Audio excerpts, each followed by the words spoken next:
네, 컨벤션 산업 IP 보호 관리 교육 시작하도록 하겠습니다. 장내에 계신 분들 모두 착석 부탁을 드리겠습니다. 오늘 교육 시작에 앞서서 협회에서 진행하고 있는 지식재산 법무 통합관리 사업 관련된 소개 먼저 드릴 수 있도록 하겠습니다.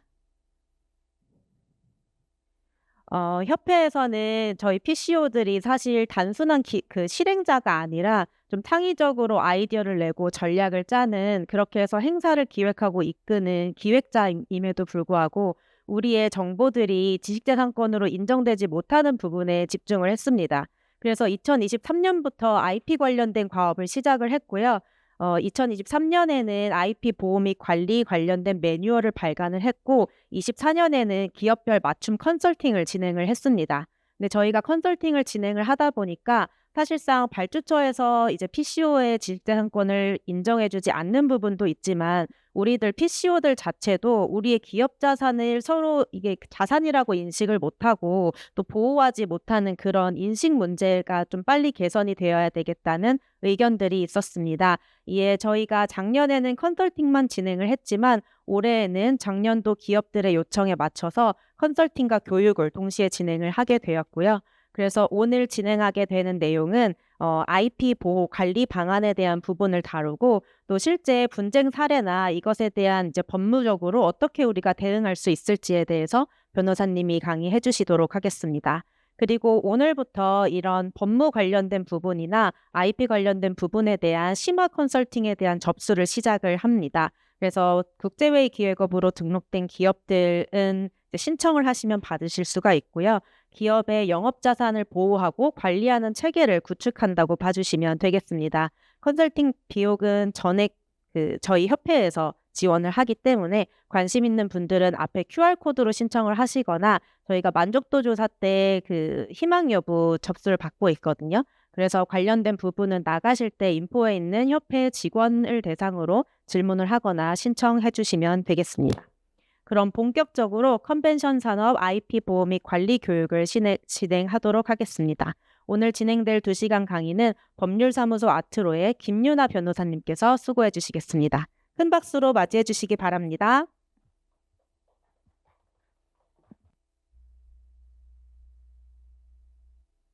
네, 안녕하세요. 저는 아트로 법률사무소 운영하고 있는 김유나 변호사라고 합니다.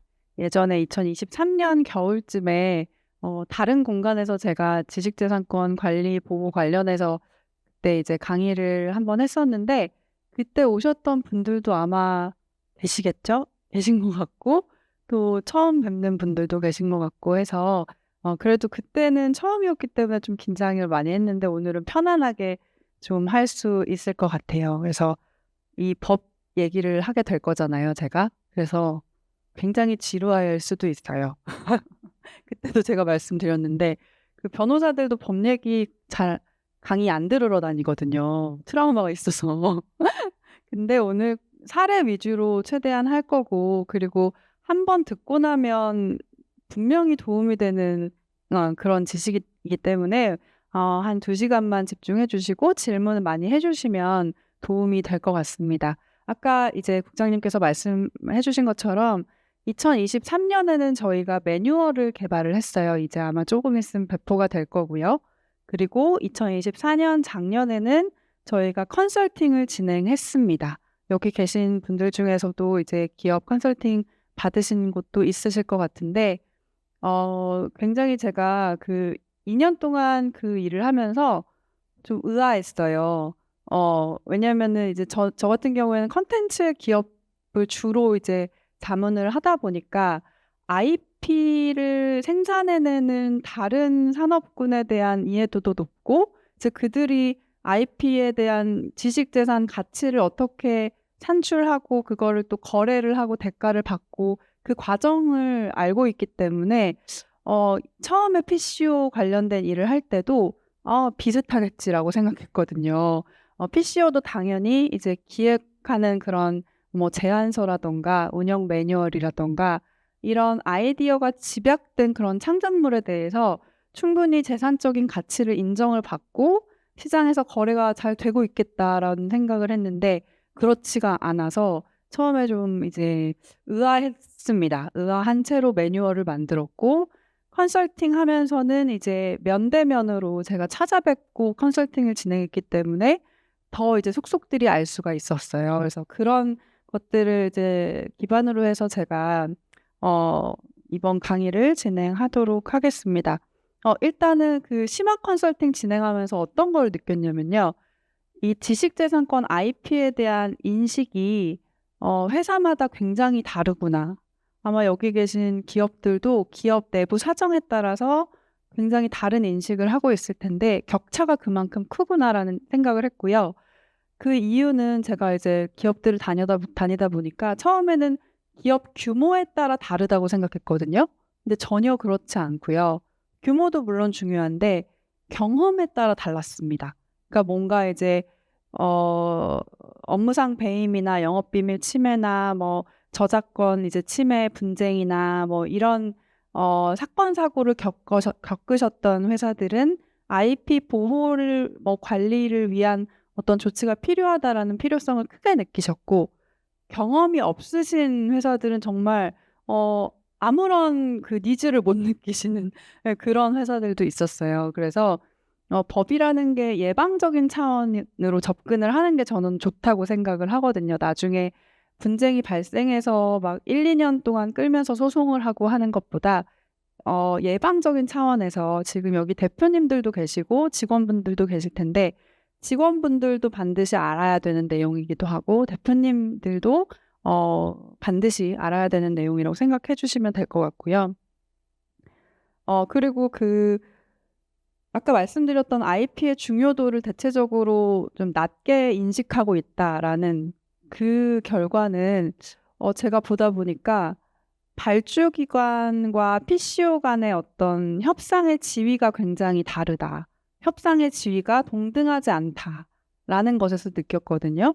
그러니까 저희 고객사들 중에 뭐 예를 들어 뭐 뮤직비디오 찍는 영상 프로덕션, 뭐 유튜브 제작하는 제작사, 콘텐츠들을 제작하는 프로덕션들이 있는데 그들은 기획료를 책정해서 따로 이제 거래를 하고 받고 뭐 그런 그 기획 과정을 그 재산적으로 인정받고 대가를 수취를 하는데 PCO는 그렇지 못한 것이 어찌 보면 처음에 PCO 산업이 우리나라에서 이렇게 발전하는 과정에서 오랫동안 인정을 받지 못한 그런 동등하지 못한 위치에 있어서 그런 것이 아닌가 그런 것이 그렇게 생각이 들었고 그래서 지금 여기 계신 분들이 지금 이 지식재산에 대한 관리와 보호가 필요하다라는 지금 오늘의 강의는 시작이라고 생각을 하시고 앞으로는 이제 거래를 하실 때 좀 더 협상의 위치를 우리가 확보하자. 그래서 어떤 기획에 대한 대가도 받고 지식재산에 대한 가치도 인정받는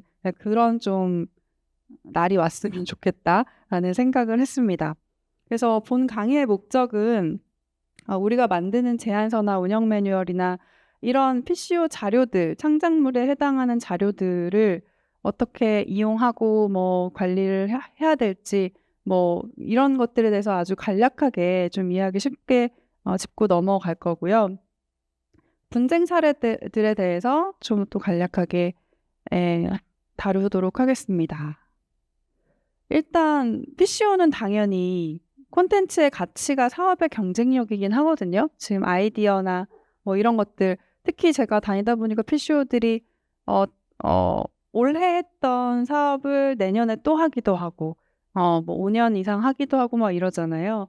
그러면서 우리가 뭐 베뉴에 딱 맞는 어떤 행사를 기획한다거나 연사를 초청한다거나 콘텐츠 기획한다거나 이런 것들이 다 그 PCO의 노하우잖아요. 그게 없다면 PCO가 사업을 사실 하기 어렵겠죠. 왜냐하면 0에서부터 만들어내야 되니까. 사업의 경쟁력이기 때문에 지금 IP에 대한 이해도가 있으셔야 되고 그리고 디지털 전환이 코로나 때 많이 이루어졌습니다. 더 이루어진 것 같아요.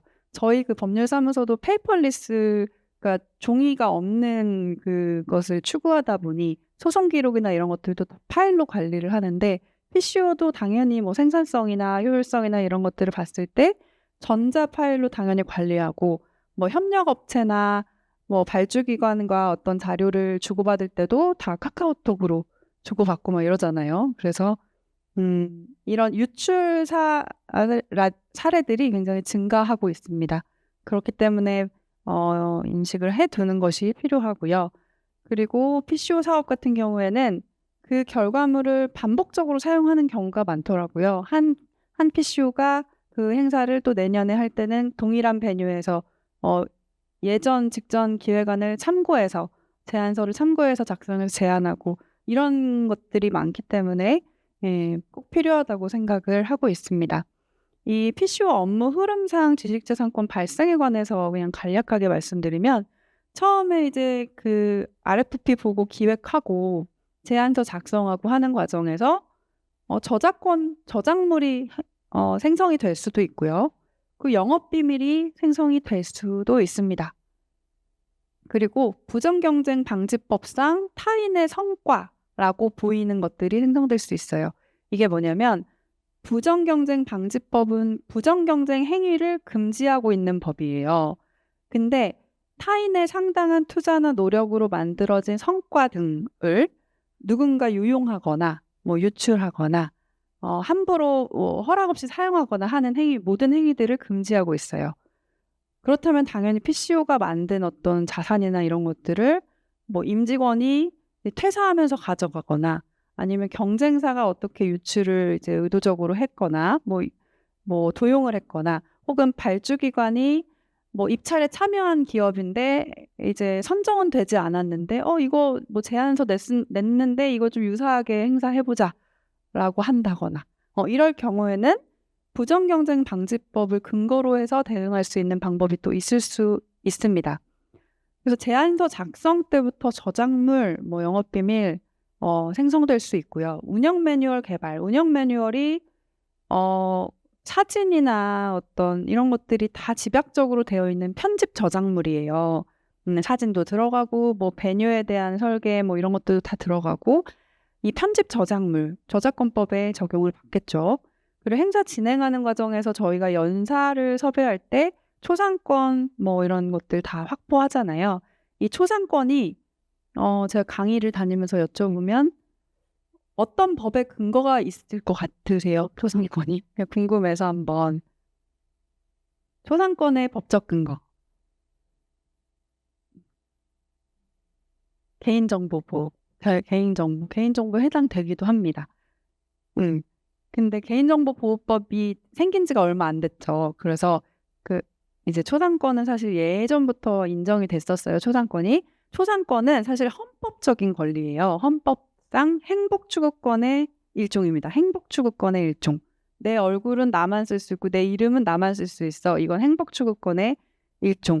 근데 원래 그래서 개별법에는 근거가 없었어요. 근데 2022년에 부정경쟁방지법이 개정이 되면서 퍼블리시티권이라고 미국에만 있던 그런 초상권의 일종을 법에다 이제 포함을 시키는 그런 개정 작업이 있었습니다. 어쨌든 이렇게 업무 흐름상 이렇게 발생이 되는 IP들을 이해를 하고 계시면 되겠어요. 저작권 같은 경우에는 저작물을 우리가 제안서를 많이 썼어요. 언제 저작권이 생길까요? 언제? 제안서를 썼어. 그러면 우리 회사가 저작권자야 라고 말하는 시점. 제출할 때, 그리고 저작권은 그냥 작성하면 생깁니다. 예를 들어 누가 있을까요? 호크니라는 작가.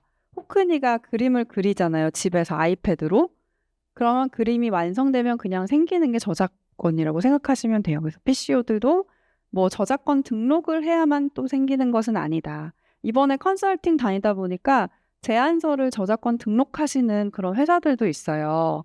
그렇게 관리하는 회사들도 있더라고요.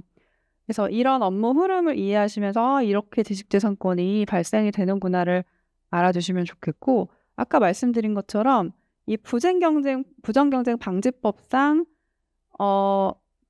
그 밖에 타인의 상당한 투자 노력으로 만들어진 성과 등을 부정경쟁 행위라고 해서 금지한다. 성과 등을 타인의 경제적 이익을 침해하면서 무단으로 사용하는 행위. 이거를 부정경쟁 행위라고 봐서 금지한다. 그러니까 아까 말씀드린 것처럼 저작물이나 영업비밀 침해나 이런 것들은 일반적인 조건이 굉장히 좀 까다로울 수 있는데 이 부정경쟁방지법, 이 타인의 성과를 유용하는 행위는 이 법을 근거로 대응하기가 좀 쉬운 일반적인 근거라고 보시면 될 것 같습니다. 일단 분쟁 사례를 하나 다룰 텐데요. 제안서를 무단 활용하는 사례입니다. 보니까 PCO 분들이 되게 좀 걱정하는 내용이기도 하더라고요. 어, 이게 공공입찰에서 낸 제안서를 발주기관이 채택하지 않았지만 유사한 내용으로 자체 실행해서 이 행사를 한 경우, 뭔가 보니까 우리가 낸 제안서하고 굉장히 유사하다 할 수도 있고, 혹은 자체 실행한 건 보지 못했지만 건너 들어보니까 우리 제안서 쓰고 있더라, 발주기관이. 이런 경우 많겠죠. 다 이제 아는 분들이고 뭐 이럴 경우에는. 이럴 땐 사실은 강하게 대응하기 위해서는 내용 증명이나 공문을 당연히 보내셔야 하죠. 내용 증명이나 공문. 근데 제가 아까 전에 강의 처음에 말씀드린 것처럼 협상의 지위가 이 발주기관한테 밉보이면 안 된다는 이 PCO의 협상 지위. 이것 때문에 좀 그럴 수도 있겠지만 이런 조치가 필요합니다. 그래서 사전에는 이런 것들이 우려가 되시면 아까 말씀드린 것처럼 제안서를 저작권 등록하시는 방법도 있습니다. 등록하시는 회사들도 있습니다. 저작권 등록은 변호사나 변리사가 필요 없어요. 직접 하셔도 되거든요. 상표나 뭐 특허나 이런 것들은 대리인을 통해서 반드시 출원을 해야 하는데 저작권 등록은 직접 저작권위원회 통해서 굉장히 얼마 안 되는 비용으로 할 수 있어요. 그래서 그런 사내 프로세스를 갖춰두시는 것도 제안서의 그 IP 보호에 좀 도움이 될 것 같습니다. 그래서 제안서 제출하실 때 저작권 보호 문구를 삽입하는 것도 방법입니다. 제안서에 이 제안서는 우리 회사의 업무상 저작물이니 뭐 무단으로 뭐 활용하지 말아라라는 그런 간단한 그런 문구 정도를 제안서의 표지 하단에 아주 작게라도 기재를 한다면 이제 그런 것들이 관행으로 좀 이루어진다고 하면 도움이 될 것 같습니다. 아까 말씀드린 그 저작권 침해 중단 요청을 공문으로 보내실 때는 밑에 이게 박스에 넣어드린 것처럼 이렇게 작성을 하시면 돼요. 본 제안서는 우리 PCO가 독자적으로 기획 작성한 저작물이다. 발주기관 또는 제3자는 무단으로 변형하여 활용할 수 없다. 변형하는 것도 안 되거든요. 2차적 저작물 작성권 침해여서 변형하는 것도 안 됩니다. 그렇기 때문에 사전 동의를 받아라라는 어떤 공문을 발송할 수 있고, 이 발송하는 이유가 뭐냐면 보통 이제 이런 분쟁이 생겼을 때 뭐 굳이 발송하나, 그냥 뭐 뭉갤 수도 있지, 그냥 시간 지나고 괜찮겠지 이렇게 생각하실 수도 있는데, 이 공문을 발송해야지만 추후에 어떤 추가적인 침해가 있을 때 법적인 증거가 될 수 있습니다. 분쟁을 해결하실 때 증거로 남기기 위해서도 이 공문이 필요하다고 생각하시면 되겠습니다. 제안서의 권리보호 방안으로서 저작권 등록을 하는 경우가 있다고 말씀드렸잖아요.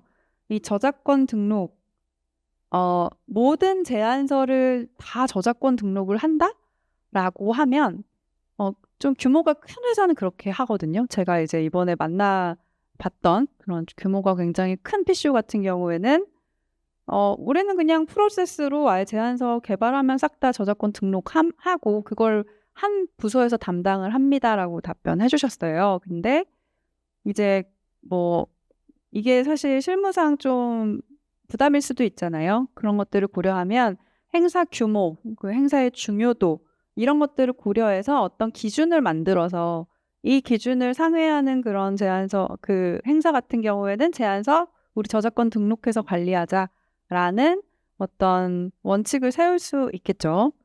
이 저작권 등록이 아까 제가 저작물은 창작하면 그냥 발생한다고 말씀드렸는데 그럼 왜 굳이 등록을 해야 되냐라고 질문하실 수 있을 텐데 등록하면 창작한 날이 언젠지를 우리가 입증하기가 쉽습니다. 언제 우리가 이 제안서를 작성 완료했는지를 입증하기가 쉬워요. 왜냐하면 등록할 때 그런 날짜를 다 적기 때문에. 등록하지 않으면 내가 이거 먼저 제안서 낸 거야, 먼저 작성한 거야 라는 것을 입증하기가 어렵겠죠. 모든 법적인 분쟁 해결은 증거 싸움이거든요. 모든 것이. 근데 증거로 내기 위해서 저작권 등록을 하는 경우가 많습니다. 그리고 저작권 침해 시에는 우리가 민사 손해배상 청구뿐만 아니라 형사 고소 제기를 할 수가 있어요. 형사 고소 제기를 했을 때 그 침해한 업체가 형사 벌금이라도 받으려면 고의가 있어야 됩니다. 고의. 내가 너네 회사가 만든 건 줄 알고 썼습니다.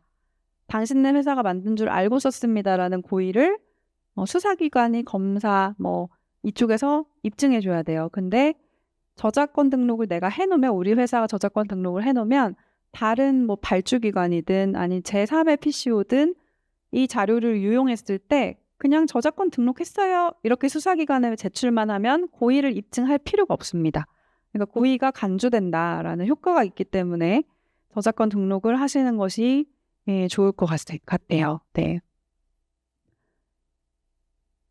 그렇다면 우리가 제안서 작성할 때나 운영 매뉴얼 작성하거나 실행계획서 쓸 때나 할 때 사실은 다른 회사가 했던 거 좀 참고하고 싶고 그렇지 않을까요? 변호사들도 서면 쓸 때 이제 예를 들어 상속재산 분할 소송이다 이런 걸 하면 우리 동기 변호사가 그 소송을 해봤다고 하면 야 너가 좀 썼던 거 보내줘 해가지고 받아가지고 복붙하고 이렇게 많이 요즘에 다 그렇게 해야 우리가 생산성을 높일 수 있죠. 우리 기업이 이제 제3자의 저작물을 이용해서 어떤 제안서나 다른 우리의 어떤 자료를 만들 때 체크해야 될 것들이 있어요. 특히 이제 폰트 관련해서는 좀 분쟁이 꽤 많이 있을 때가 있었죠. 요즘엔 조금 덜한 것 같은데 폰트나 이미지들, 사진들 이런 것들을 쓸 때 권리를 당연히 확보해야 됩니다. 스톡 이미지나 온라인에서 돌아다니는 스톡 이미지들도 권리를 확보를 해서 쓰셔야 됩니다. 그런 경우도 있었어요. 이제 이런 PCO 이런 대행사였는데 발주기관 요청으로 웹페이지 홈페이지를 만들었거든요. 대기업이었어요. 현대 계열의 이제 회사였는데 거기에 홈페이지를 만들어줬는데 하늘 그 구름 사진을 그 우클릭으로 다운받아가지고 스톡 이미지 사이트에서 다운을 받아가지고 그 웹페이지의 배경으로 썼거든요. 근데 그게 이제 유럽 작가의 작품이었던 거예요. 그거를 이제 그래픽으로 만든 진짜 구름이 아니라 그래픽으로 만든 진짜처럼 보이는 구름이었는데 누가 보더라도 그냥 이거는 그냥 하늘 찍었구나라는 별로 특색 없는 사진이었는데 그걸로 이제 국내 법무법인을 선임을 해서 이제 아무래도 대기업에서 그런 웹페이지를 썼으니까 사진을 썼으니까 막 몇 천만 원대 청구를 했었어요. 그러면은 이 대기업은 자금이 있죠. 자금이 있으니까 예를 들어 2천만 원이면 작가님 죄송합니다 하고 2천만 원을 줘요. 대기업한테는 2천만 원이 돈이 아니니까. 근데 그 대기업은 본인들이 2천만 원 손해배상을 줬기 때문에 PCO는 아니었지만 그 대행사한테 우리가 2천만 원 손해배상 지급하고 우리한테 그러면 손해가 생겼으니까 너희 그 제작사가 이거 줘라 라고 해서 또 문제가 생긴 적이 있었습니다. 이제 그런 경우는 사실 비일비재하거든요. 그렇기 때문에 이미지, 사진 이런 거 쓰실 때 반드시 스톡 사이트에서 다운을 받더라도 조건이 다 있습니다. 영리 목적으로 상업적으로 쓸 수 있나 이런 것들을 면밀하게 확인하시고 쓰시는 것이 좋을 것 같습니다. 그리고 이제 두 번째, 발주기관과 공동 보유하고 있는 자료, 우리가 보유하고 있는 자료 중에 발주기관이랑 그때 국가기업법 일반 그 용역계약 일반 조건에 따라서 계약했는데 그러면은 공동 보유일 가능성이 큰데 이거 그냥 써도 되나? 라는 생각을 할 수도 있을 텐데 제 생각에는 실무상 그냥 쓰시는 것 같더라고요. 제가 얘기를 들어보니까 굳이 이거 그냥 써도 문제 삼지 않겠지라고 생각해서 근데 정말 문제 삼지 않을 수도 있어요.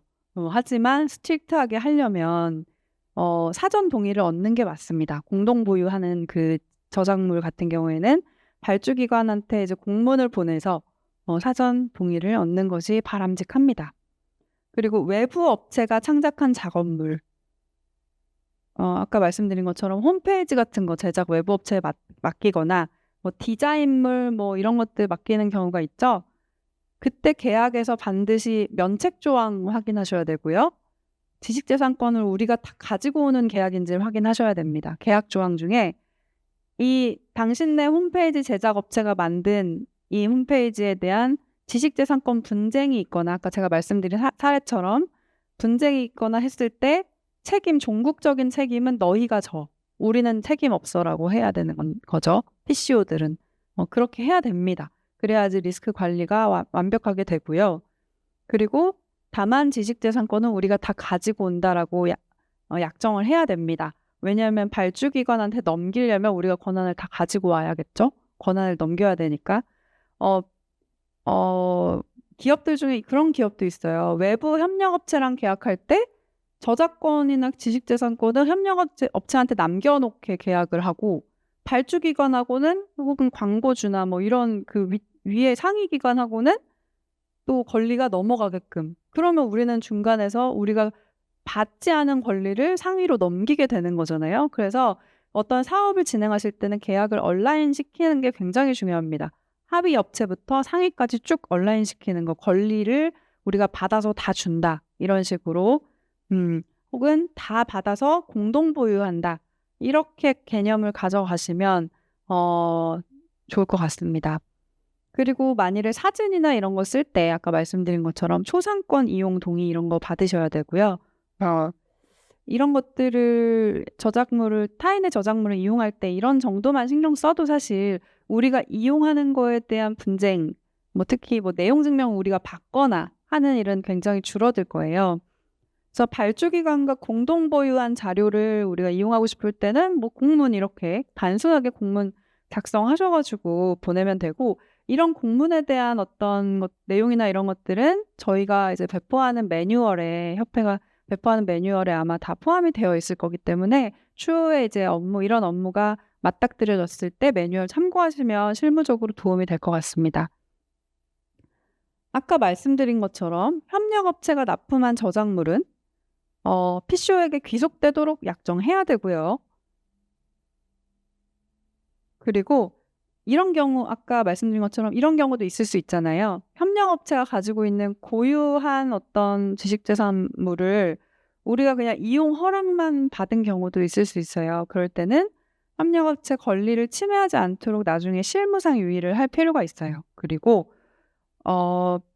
이용 기간이나 방식이나 범위를 명확하게 할 필요가 있습니다.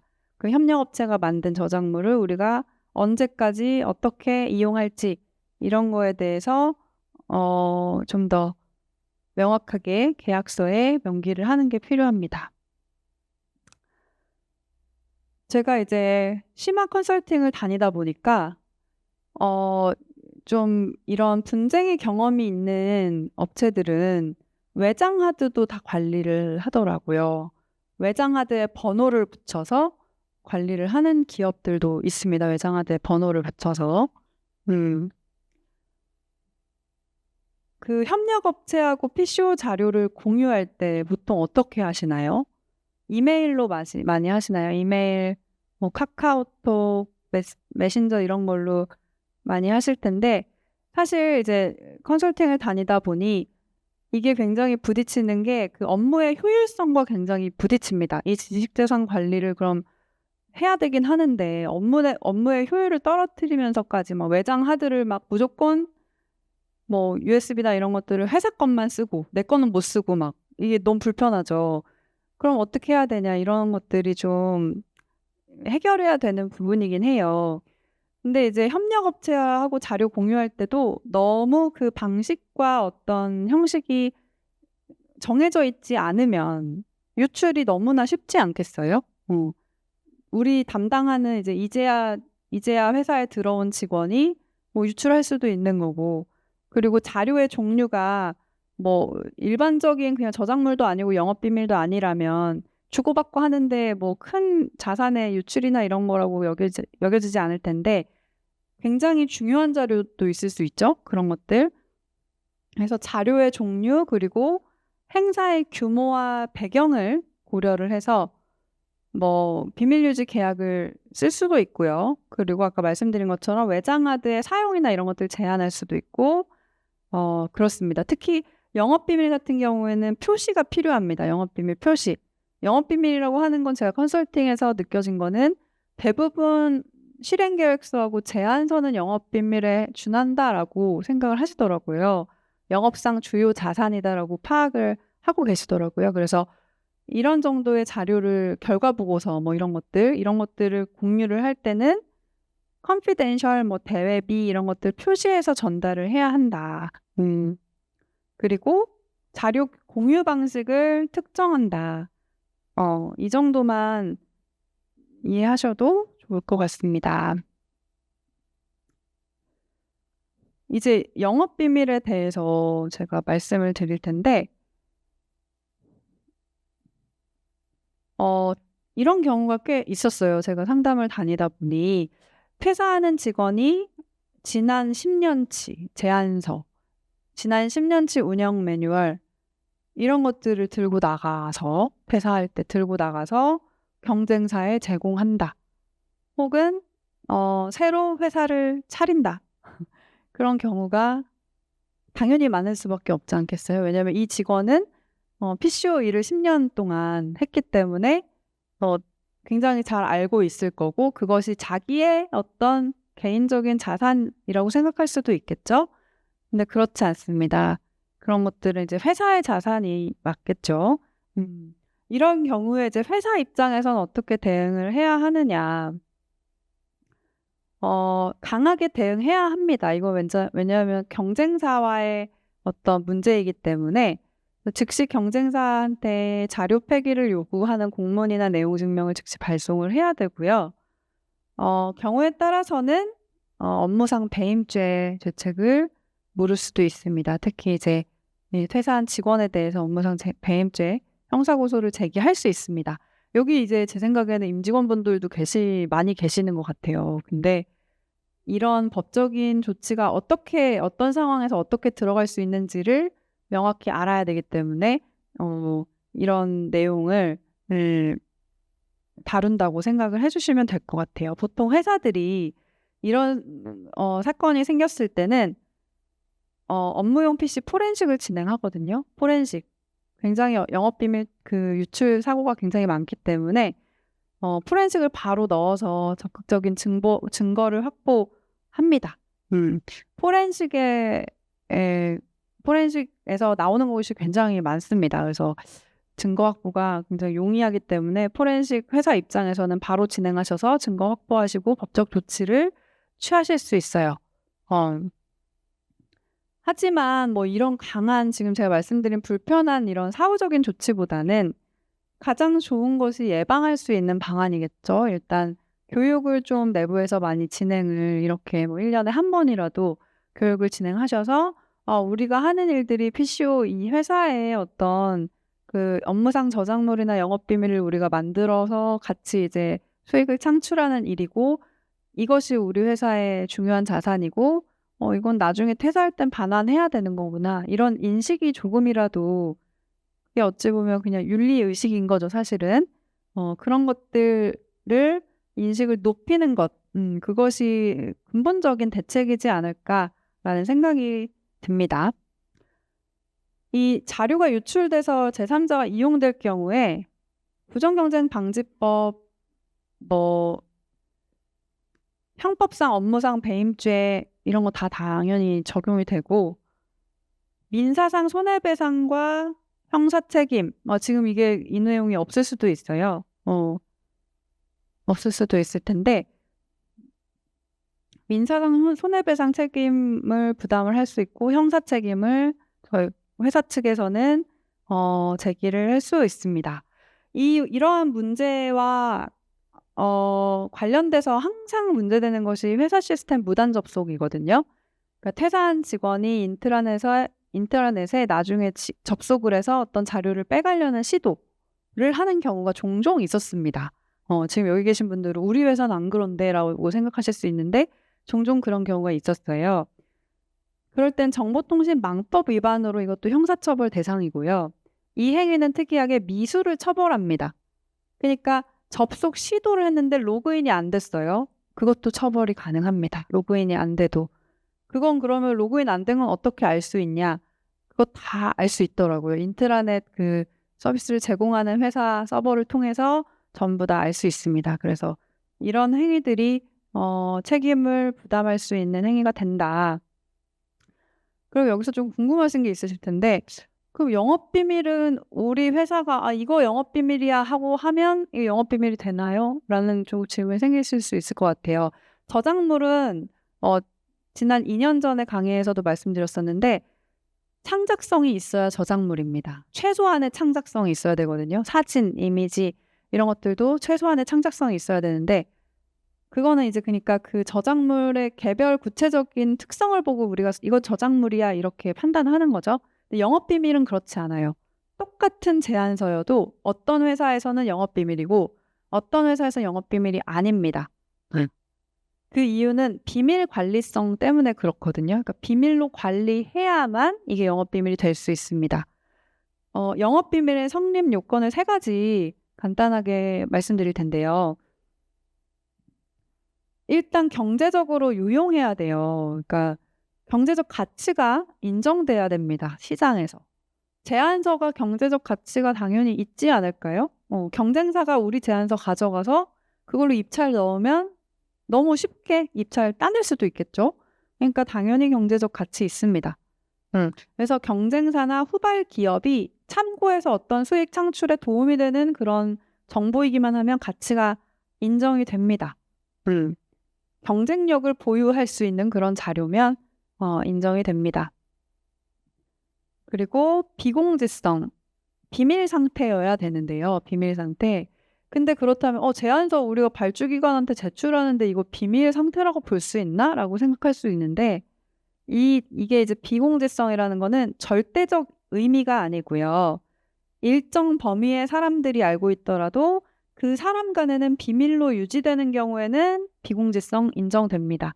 그 사람들 간에는 비밀로 관리가 되는 경우에는 비공지성이 인정된다고 생각하시면 될 것 같아요. 그래서 막 그러더라고요. 제가 컨설팅 다니다 보니까 이제 팀장급끼리만 영업 비밀을 공유하는 게 사실 비밀 관리성의 어떤 구체적인 그런 방안이긴 한데, 그러면 우리가 실행계획서랑 제안서나 이런 것들 말단 직원들도 다 보는데 이거 비밀 아닐 수도 있겠네요. 라고 생각을 하시는데, 꼭 그렇다고 해서 영업비밀이 아닌 것은 아닌 게, 그 회사 내부 사람들끼리는 비밀로 유지되는 거잖아요. 그리고 말씀드린 것처럼 앞으로 교육을 통해서 어떤 직원들의 인식을 좀 바꾸고 한다면, 이것이 자산이고 영업비밀이다라는 인식이 있다면 영업비밀에 해당이 될 수도 있다라는 거죠. 그리고 3번째가 비밀 관리성인데, 객관적으로 정보가 비밀로 유지 및 관리되고 있다는 사실이 인식 가능해야 합니다. 이게 어렵죠. 그러면 이 비밀 관리성, 이게 대체 그럼 어떻게 우리 기업에 실무적으로 구체적으로 적용이 돼야 되냐. 일단 보안 서약서 진구하셔야 되고요. 입사 시, 퇴사 시, 그리고 어떤 회사는 매년 진구하기도 합니다. 그리고 어떤 회사는 프로젝트별로 하기도 합니다. 프로젝트가 너무 큰 프로젝트 같은 경우에 외부 인력이 오기도 하죠. 그 외부 인력 올 때마다 비밀 관리성을 위해서 보안 서약서 진구하고 이렇게 좀 강하게 관리를 하는 경우도 있습니다. 정기적인 보안 교육이 필요해요. 이런 이제 구체적인 방안들은 다 판례에서 어떻게 좀 확립이 된 사안들이라고 이해를 하시면 되는데, 보안 교육이 필요하고요. 그리고 영업비밀임을 표시해야 합니다. 영업비밀임을 표시. 제안서 보내실 때, 제출하실 때도 이제 이거는 대외비다라는 표시, 우리의 업무상 저작물이다라는 표시 정도를 하시는 게 좋고요. 그리고 이 부분도 또 굉장히 중요한데, 영업비밀에 접근할 수 있는 차등적인 권한을 설정해야 합니다. 차등적인 권한. 그래서 우리 회사는 팀장급 이상만 과거의 제안서를 열람할 수 있어. 그리고 어떤 참고를 해서 이제 팀원들이 이 제안서를 참고하고 싶을 때는 팀장한테 공식적으로 인트라넷으로 요청을 하고 그러면 팀장이 이 자료를 열람하게끔 해주고 이런 그런 프로세스가 있어야지 이게 비밀관리성이 인정이 된다는 거죠. 그리고 보안유지 프로그램을 사용하는가. 그러니까 사내에서 뭐 다우 오피스나 이런 좀 그 인트라넷에서 폴더 접근 권한을 설정하거나 할 수도 있는데 그런 보안유지 프로그램을 사용하는 것도 도움이 됩니다. 그리고 지금은 이제 행사 진행하실 때 태블릿 PC에다가 운영 매뉴얼이나 실행 계획서 들고 다니시면서 많이 보실 텐데 이렇게 출력해서 들고 다니시는 회사들도 있을 것 같아요. 근데 그 출력을 하실 때도 딱 10부, 그러니까 팀원들이 활용할 만큼만 출력을 하고 그리고 각 자료에 번호를 붙이는 기업도 있습니다. 그런 방안도 굉장히 좋은 것 같아요. 어떤 자료가 몇 부 출력이 됐는지 출력 부수에 번호를 붙여서 그렇게 복제하는 거에 대한 제한을 두는 거, 이렇게 관리를 하고 있기도 합니다. 그래서 결국에는 인적으로 관리가 필요하고 제도적, 법적 관리, 물적, 설비적 관리 이런 것들 관리를 강하게 하면 할수록 영업비밀에 해당이 될 가능성이 높다라고 생각을 하시면 될 것 같고요. 가장 처음으로 봐야 될 것이 사실 사규입니다. 취업규칙인데 아무래도 PCO가 처음 취업규칙을 만드실 때 노무사님이라던가 노무법인 통해서 검토를 다들 받으셨기 때문에 제가 심화 컨설팅 진행하면서 보니까 취업규칙에 좀 미비한 점이 있는 회사들은 그렇게 많지는 않았어요. 취업규칙에 영업비밀 누설 금지 이런 내용이 대부분 다 들어있거든요. 근데 미비한 경우도 있는데 만일에 우리 회사 취업규칙이 이런 미비하다, 이런 내용이 없다라고 하면 개정이 필요합니다. 그리고 중요한 건 뭐냐면 이런 영업비밀이나 저작물이나 이런 것들을 유출하거나 타인에게 제공했을 때 징계 사유로 이것을 두는 것이 굉장히 중요해요. 해당 직원을 해고하긴 어렵고 해고하긴 어려울 경우가 많기 때문에 해고 사유는 굉장히 엄격해야 해고가 되죠. 그래서 징계 사유로 할 수 있도록 취업규칙을 개정하는 것이 필요합니다. 그리고 아까 말씀드린 것들 중 하나하나씩 조금 더 살펴보면 보안서약서 같은 경우에는 이런 문구가 들어가야지 좋아요. 그러니까 영업비밀을 특정해 주는 겁니다. 제안서, 운영 매뉴얼, 그리고 이제 기업에 따라서는 거래처 리스트라던가 아니면은 이제 예산 자료, 결과 보고서 이런 것들을 특정해 두고 이제 보안 서약서를 진구를 하면 좀 더 강력하게 관리할 수 있겠죠. 보안 교육 같은 경우엔 정기적으로 연 1회 이상 하시는 게 좋고 그리고 아까 말씀드린 것처럼 직원의 권한 설정, 폴더 및 파일의 암호를 설정해서 관리하는 거 이런 것들이 필요합니다. 그리고 제가 컨설팅 다니면서 보니까 보안 관리 담당자가 있는 회사는 딱 한 곳 있었어요. 한 곳. 근데 한 곳 있는 것도 저는 좀 대단하다고 생각을 했어요. 그래서 보안 관리 담당자를 지정하셔가지고 좀 책임을 좀 부담할 수 있게끔 하는 것이 적절합니다. 그러니까 영업비밀 관리의 지속성 그리고 일관성, 전문성을 위한 조치라고 생각하시면 될 것 같아요. 그렇다면은 아까 말씀드린 것처럼 영업비밀임을 표시하고 있다면 모두 영업비밀에 해당을 하냐라는 질문을 하실 수 있을 텐데 영업비밀 표시만 있다고 해서 이게 영업비밀이 될 수 있는 게 아니고 아까 말씀드린 바와 같이 경제적 유용성, 비공개성 그리고 다른 취업규칙 사규라던가 접근 권한을 차등적으로 설정하는 부분이라던가 보안 서약서라던가 이런 것들을 종합적으로 법원이 판단해서 영업비밀에 해당이 되는지를 알 수가 있습니다. 아까 제가 이제 책임에 대해서 말씀을 드릴 때 업무상 배임죄에 대해서 말씀을 드렸어요. 이게 판례에서 인정하는 법리거든요. 어떤 자료가 퇴사한 직원에 의해서 유출이 됐을 때, 혹은 제3자, 협력업체 뭐 이런 분들에 의해서 유출이 됐을 때 해당 자료가 영업비밀이 아닐 가능성이 굉장히 큽니다. 그쵸? 당연히 지금 이제 관리를 이렇게까지 엄격하게 안 하고 계실 테니까.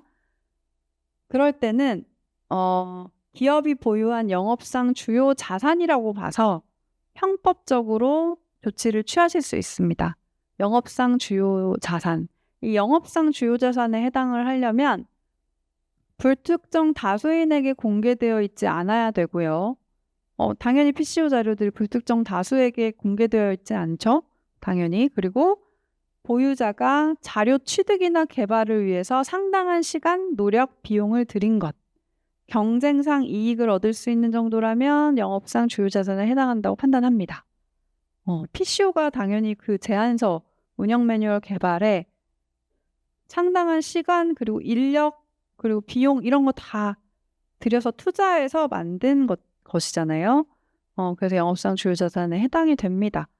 대체적으로 이거 이제 정말 사건이 발생이 되면 변호사들 입장에서는 부정경쟁 방지법 위반으로도 문제 삼고, 형법을 근거로 해서 업무상 배임죄도 문제 삼고, 문제가 되는 건 다 이제 잡아서 범죄 혐의로 해서 고소장을 접수한다. 네, 그래서 이 판례에서 인정하는 법리도 한번 말씀드렸습니다. 그렇다면 임직원 퇴사 시의 보완조치 매뉴얼을 APCO에게도 좀 중요해 보여요. 사실은 제가 이제 대한변호사협회 등록 전문 분야로는 그 IT 스타트업 혁신기업 그 자문을 전문으로 하고 있어요. 그래서 기술 혁신 기업들이 저희 고객사에서 많아서 보안 교육이나 이런 것들 더 까다롭게 하거든요. 뭐 특허라던가 이런 기술이 많아서. 그래서 퇴사 시에 보안 조치 뭐 이런 것들을 엄격하게 지키는데, PCO 같은 경우에도 이런 조치가 그래도 필요하다는 좀 판단이 들었습니다. 퇴사 시에는 이제 퇴사자 직속 상사로부터 이제 퇴사자가 어떤 이제 보안 규정을 반하는 어떤 행위를 했는지 이런 것들을 정보를 좀 얻을 수가 있고요. 그리고 제안서 등 PCO 자료를 회사에 반납하고 퇴사를 하는 것인가 이런 것들을 실무상 확인을 할 필요가 있습니다. 제가 다뤘던 이제 사건들, 지금 진행 중인 소송 사건들 이런 것들을 보면, 증거들을 보면 대부분 이제 뭐 퇴사하기 한 달 전부터 꾸준히 외장하드로 자료를 빼가고, 그런 것들이 다 기록이 있거든요. 몇 월 며칠 몇 시에 자료를 어떤 외장하드로 빼갔다. 그렇게 다 준비를 해서 결국에 이제 나가서 경쟁 업체를 차리고 거래처를 가져가고 이런 경우가 있는데, 자료 반납하였는지 확인하는 것뿐만 아니라 이제 주변인으로부터, 다른 임직원들로부터 상황에 대해서 좀 설명을 듣는 것도 필요합니다. 당연히 이 퇴사자로부터 비밀유지 서약서 진구해야 되고요. 이런 비밀유지 서약서는 어떤 회사나 어떤 그 산업군에 있는 회사나 요즘엔 다 진구하죠. 그리고 마지막으로, 만일에 이렇게 좀 정보 취합을 해봤더니 퇴사자의 비밀유지 의무 위반 정황이 있을 경우, 이럴 때는 바로 포렌식을 맡겨야 됩니다. 포렌식 맡기고 퇴사 인터뷰 시에 어떤 녹취를 진행할 수도 있고요. 그리고 변호사 자문을 통해서 이 자료들이 활용이 돼서 어떤 우리 회사의 경제적인 이익이 직접적으로 침해되기 전에 법적으로 조치를 빨리빨리 취하셔서 이익을 보호하시는 것이 좋겠습니다. 그러면 이제 본격적으로 사례 위주로 한번 좀 말씀을 나눠보도록 할게요. 발주기관하고 계약을 할 때 요즘에는 공동소유로 하는 경우가 많더라고요. 공동소유로. 근데 이제 전부 다 발주기관이 이제 우리 소유다라고 주장하면서 무단 활용하는 경우. 근데 이제 회원사가 그 계약을 체결할 때 회원사와 발주기관이 계약서상 산출물 또는 결과물의 정의를 명확하게 하지 않아서 그 결과물과 산출물의 정의를 불명확하게 해서 이게 그럼 산출물에 해당이 되느냐라고 뭔가 애매한 경우가 있을 수 있습니다. 뭐 협력업체로부터 받은 디자인이나 뭐 매뉴얼이나 이런 것들을 생각했을 때 그런 명확한 어떤 정의 조항이 없을 때 그럴 때는 산출물의 범위를 계약서에 좀 구체적으로 명시해서 해결을 해야 되고요.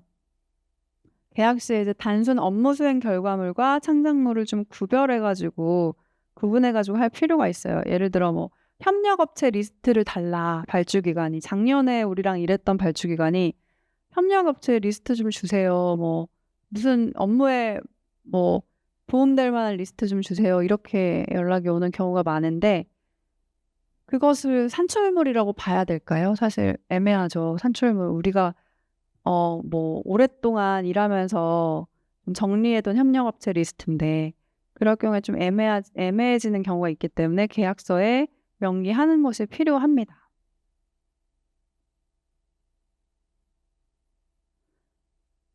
그리고 이제 행사 영상 및 사진을 발주기관이 별도 동의 없이 홍보 영상을 사용하면서 참석자 또는 연사의 동의를 받지 않아서 문제가 발생하는 경우가 있습니다. 그런 경우에는 초상권, 뭐 저작권도 문제가 될 수 있어요. 왜냐하면 연사가 어떤 강의를 하거나 할 때는 그 강의의 내용을 저작물이라고 보거든요. 강의의 내용을 저작물이라고 보기 때문에 초상권뿐만 아니라 저작권도 동시에 침해가 될 수 있습니다.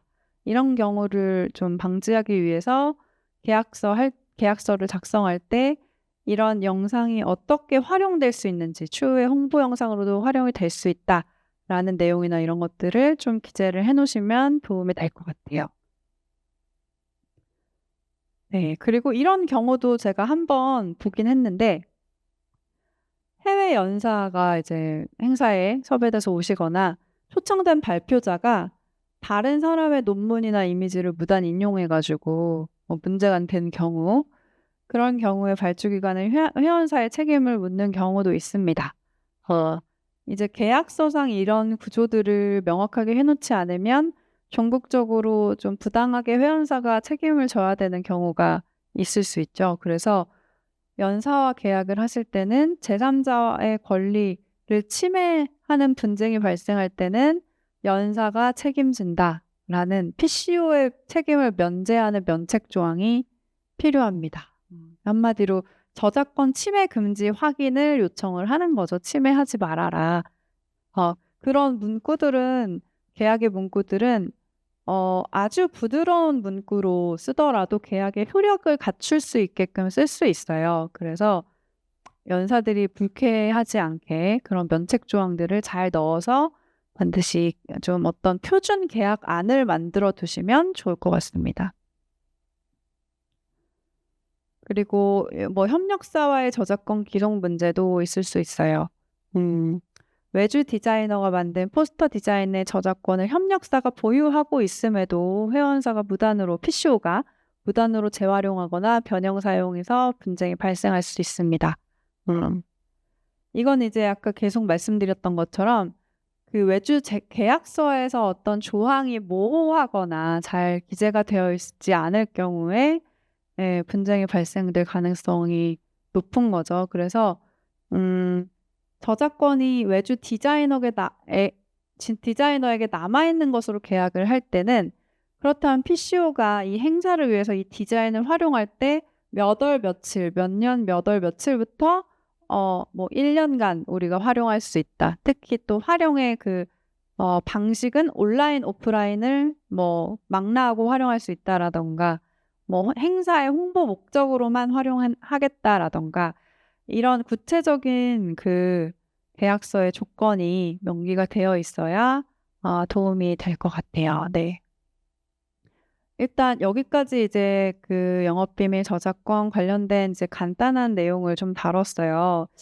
좀 더 이제 심화적으로도 다룰 수 있을 텐데 아까 제가 말씀드린 것처럼 지금 IP에 대한 중요도도 물론 중요하지만 그 발주기관과 우리 PCO 간의 어떤 협상 지위의 차이 그런 것들을 줄이는 게 일단 선제적으로 필요한 조치인 것 같더라고요. 그래서 저희 이 지금 강의는 잠깐 쉬는 시간을 가질 텐데 그 이후에는 다룰 것들이 뭐냐면 공공계약과 민간계약에서 불공정 거래가 일어나는 부분이 많거든요. 예를 들어 총액 확정 계약인데 사후정산을 요구한다거나 근데 총액 확정 계약인데 우리가 막 사후정산을 요구하고 싶어. PCO가. 그런 경우도 있을 수 있거든요. 우리가 비용을 더 많이 지출을 해서 손해보는 경우. 그런 경우에 대체 이거 어떻게 해결해야 되나. 그런 것에 대해서 쉬는 시간 갖고 두 번째 강의에서는 그런 것에 대해서 다루도록 하겠습니다. 네. 그럼 잠시 쉬고 몇 분에 그러면 할까요? 걱정은? 10분? 네. 10분 후에 그럼 다시 뵙겠습니다.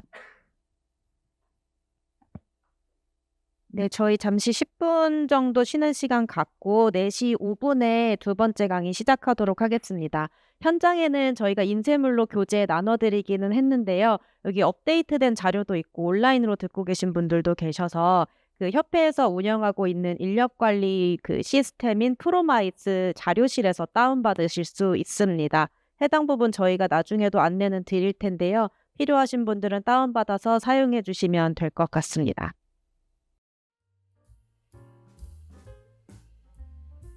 네, 그럼 바로 다음 강의 이어서 시작하도록 하겠습니다. 두 번째는 그 실질적으로 분쟁 사례에 대해서 설명을 해 주실 거고요. 우리가 실무적으로 어떻게 대응할 수 있을지에 대해서 자세히 말씀해 주시도록 하겠습니다.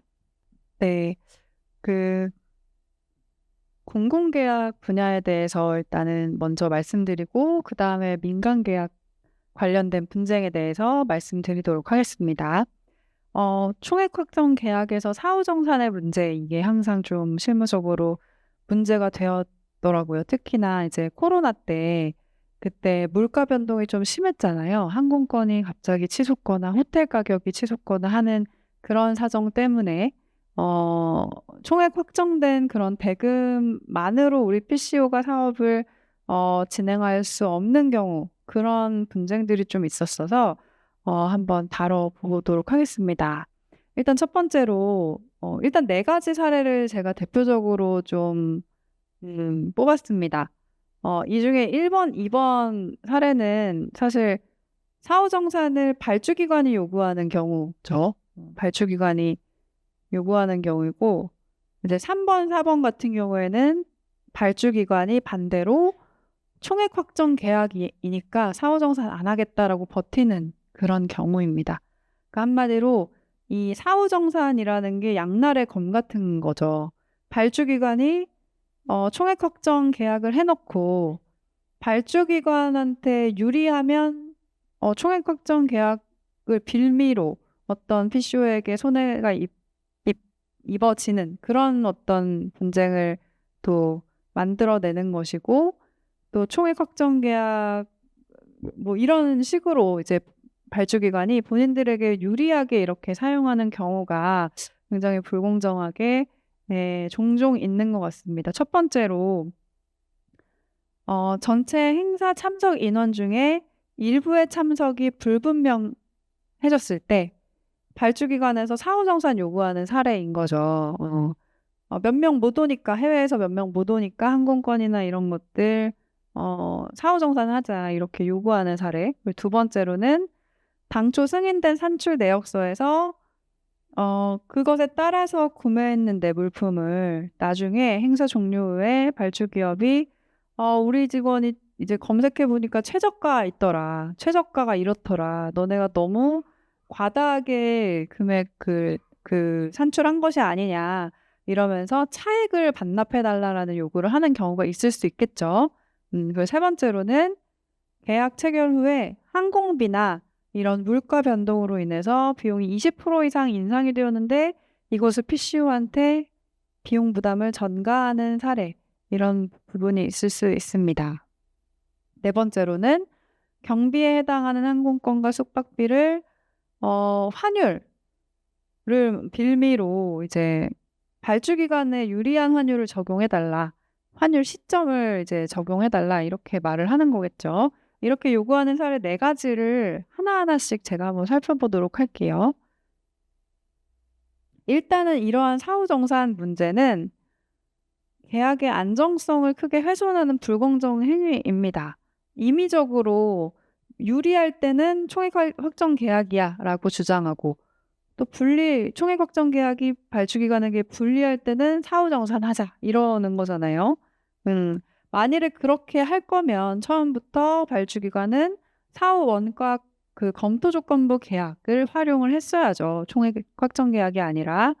임의적인 사후정산 요구는 당연히 공공계약 법령에 저촉이 되고 이 공공계약 법령의 그 물가 변동으로 인한 뭐 조정이나 이런 계약대금 조정이나 이런 절차들이 나와 있기 때문에 용역계약 일반 조건에 따라서 그런 절차를 통해서 계약 이행 과정에서 충분히 조정이 되었어야 합니다. 그래서 사후정산의 예외적인 조건과 절차를 숙지해서 우리 PCO에서는 계약에 임해야 하는데요. 첫 번째 사례로 아까 말씀드린 것처럼 전체 행사 참석 인원 중에 일부의 참석이 불분명해져 가지고 남는 비용을 다시 반환해라. 혹은 그거 제외하고 우리가 잔금을 주겠다라고 하는 경우죠. 이런 경우는 그 기재부 예규인 그 용역계약 일반 조건에 따른 과업 내용의 변경에 특정 용역 항목의 삭제 또는 감소에 해당됩니다.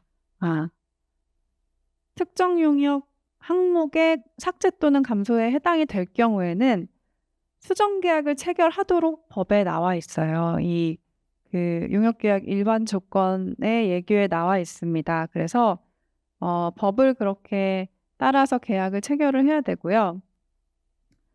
만일에 이제 특별한 사정에 해당한다면 사후정산 특약을 설정할 수 있는데 이것도 필요 최소한의 범위에서 설정해야 합니다. 일단은 그 조달청 행사된 용역 입찰 및 계약 관리 지침을 보더라도 사후정산이 불가피한 특별한 사정이 있는 경우에만 필요 최소한의 범위에서 사후정산을 할 수 있다 이렇게 나와 있거든요.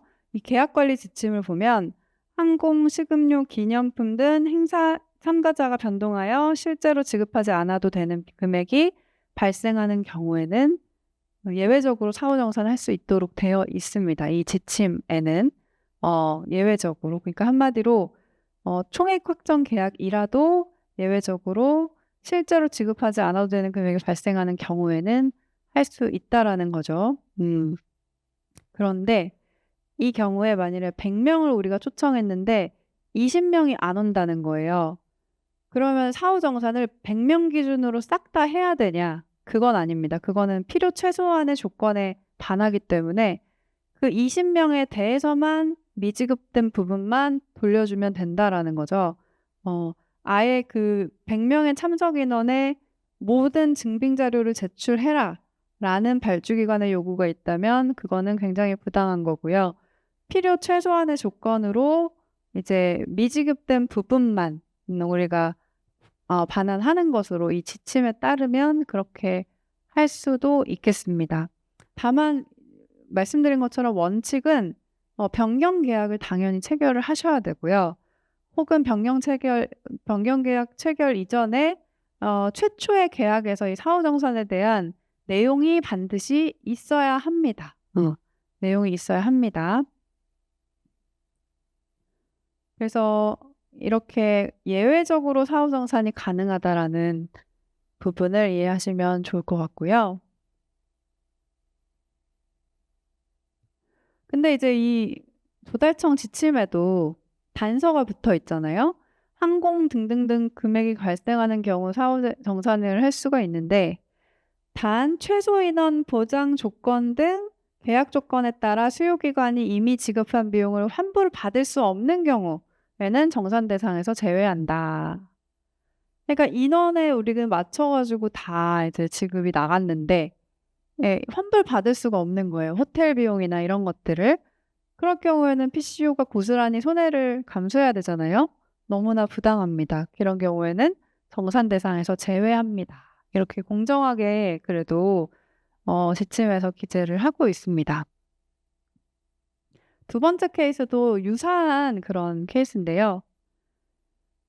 물품이 이제 최저가 기준을 찾아보고 이거 차액 우리가 너무 산출을 비싸게 했다. 차액 우리한테 반환해라." 이렇게 요구하는 거죠. 이 부분도 굉장히 불공정합니다.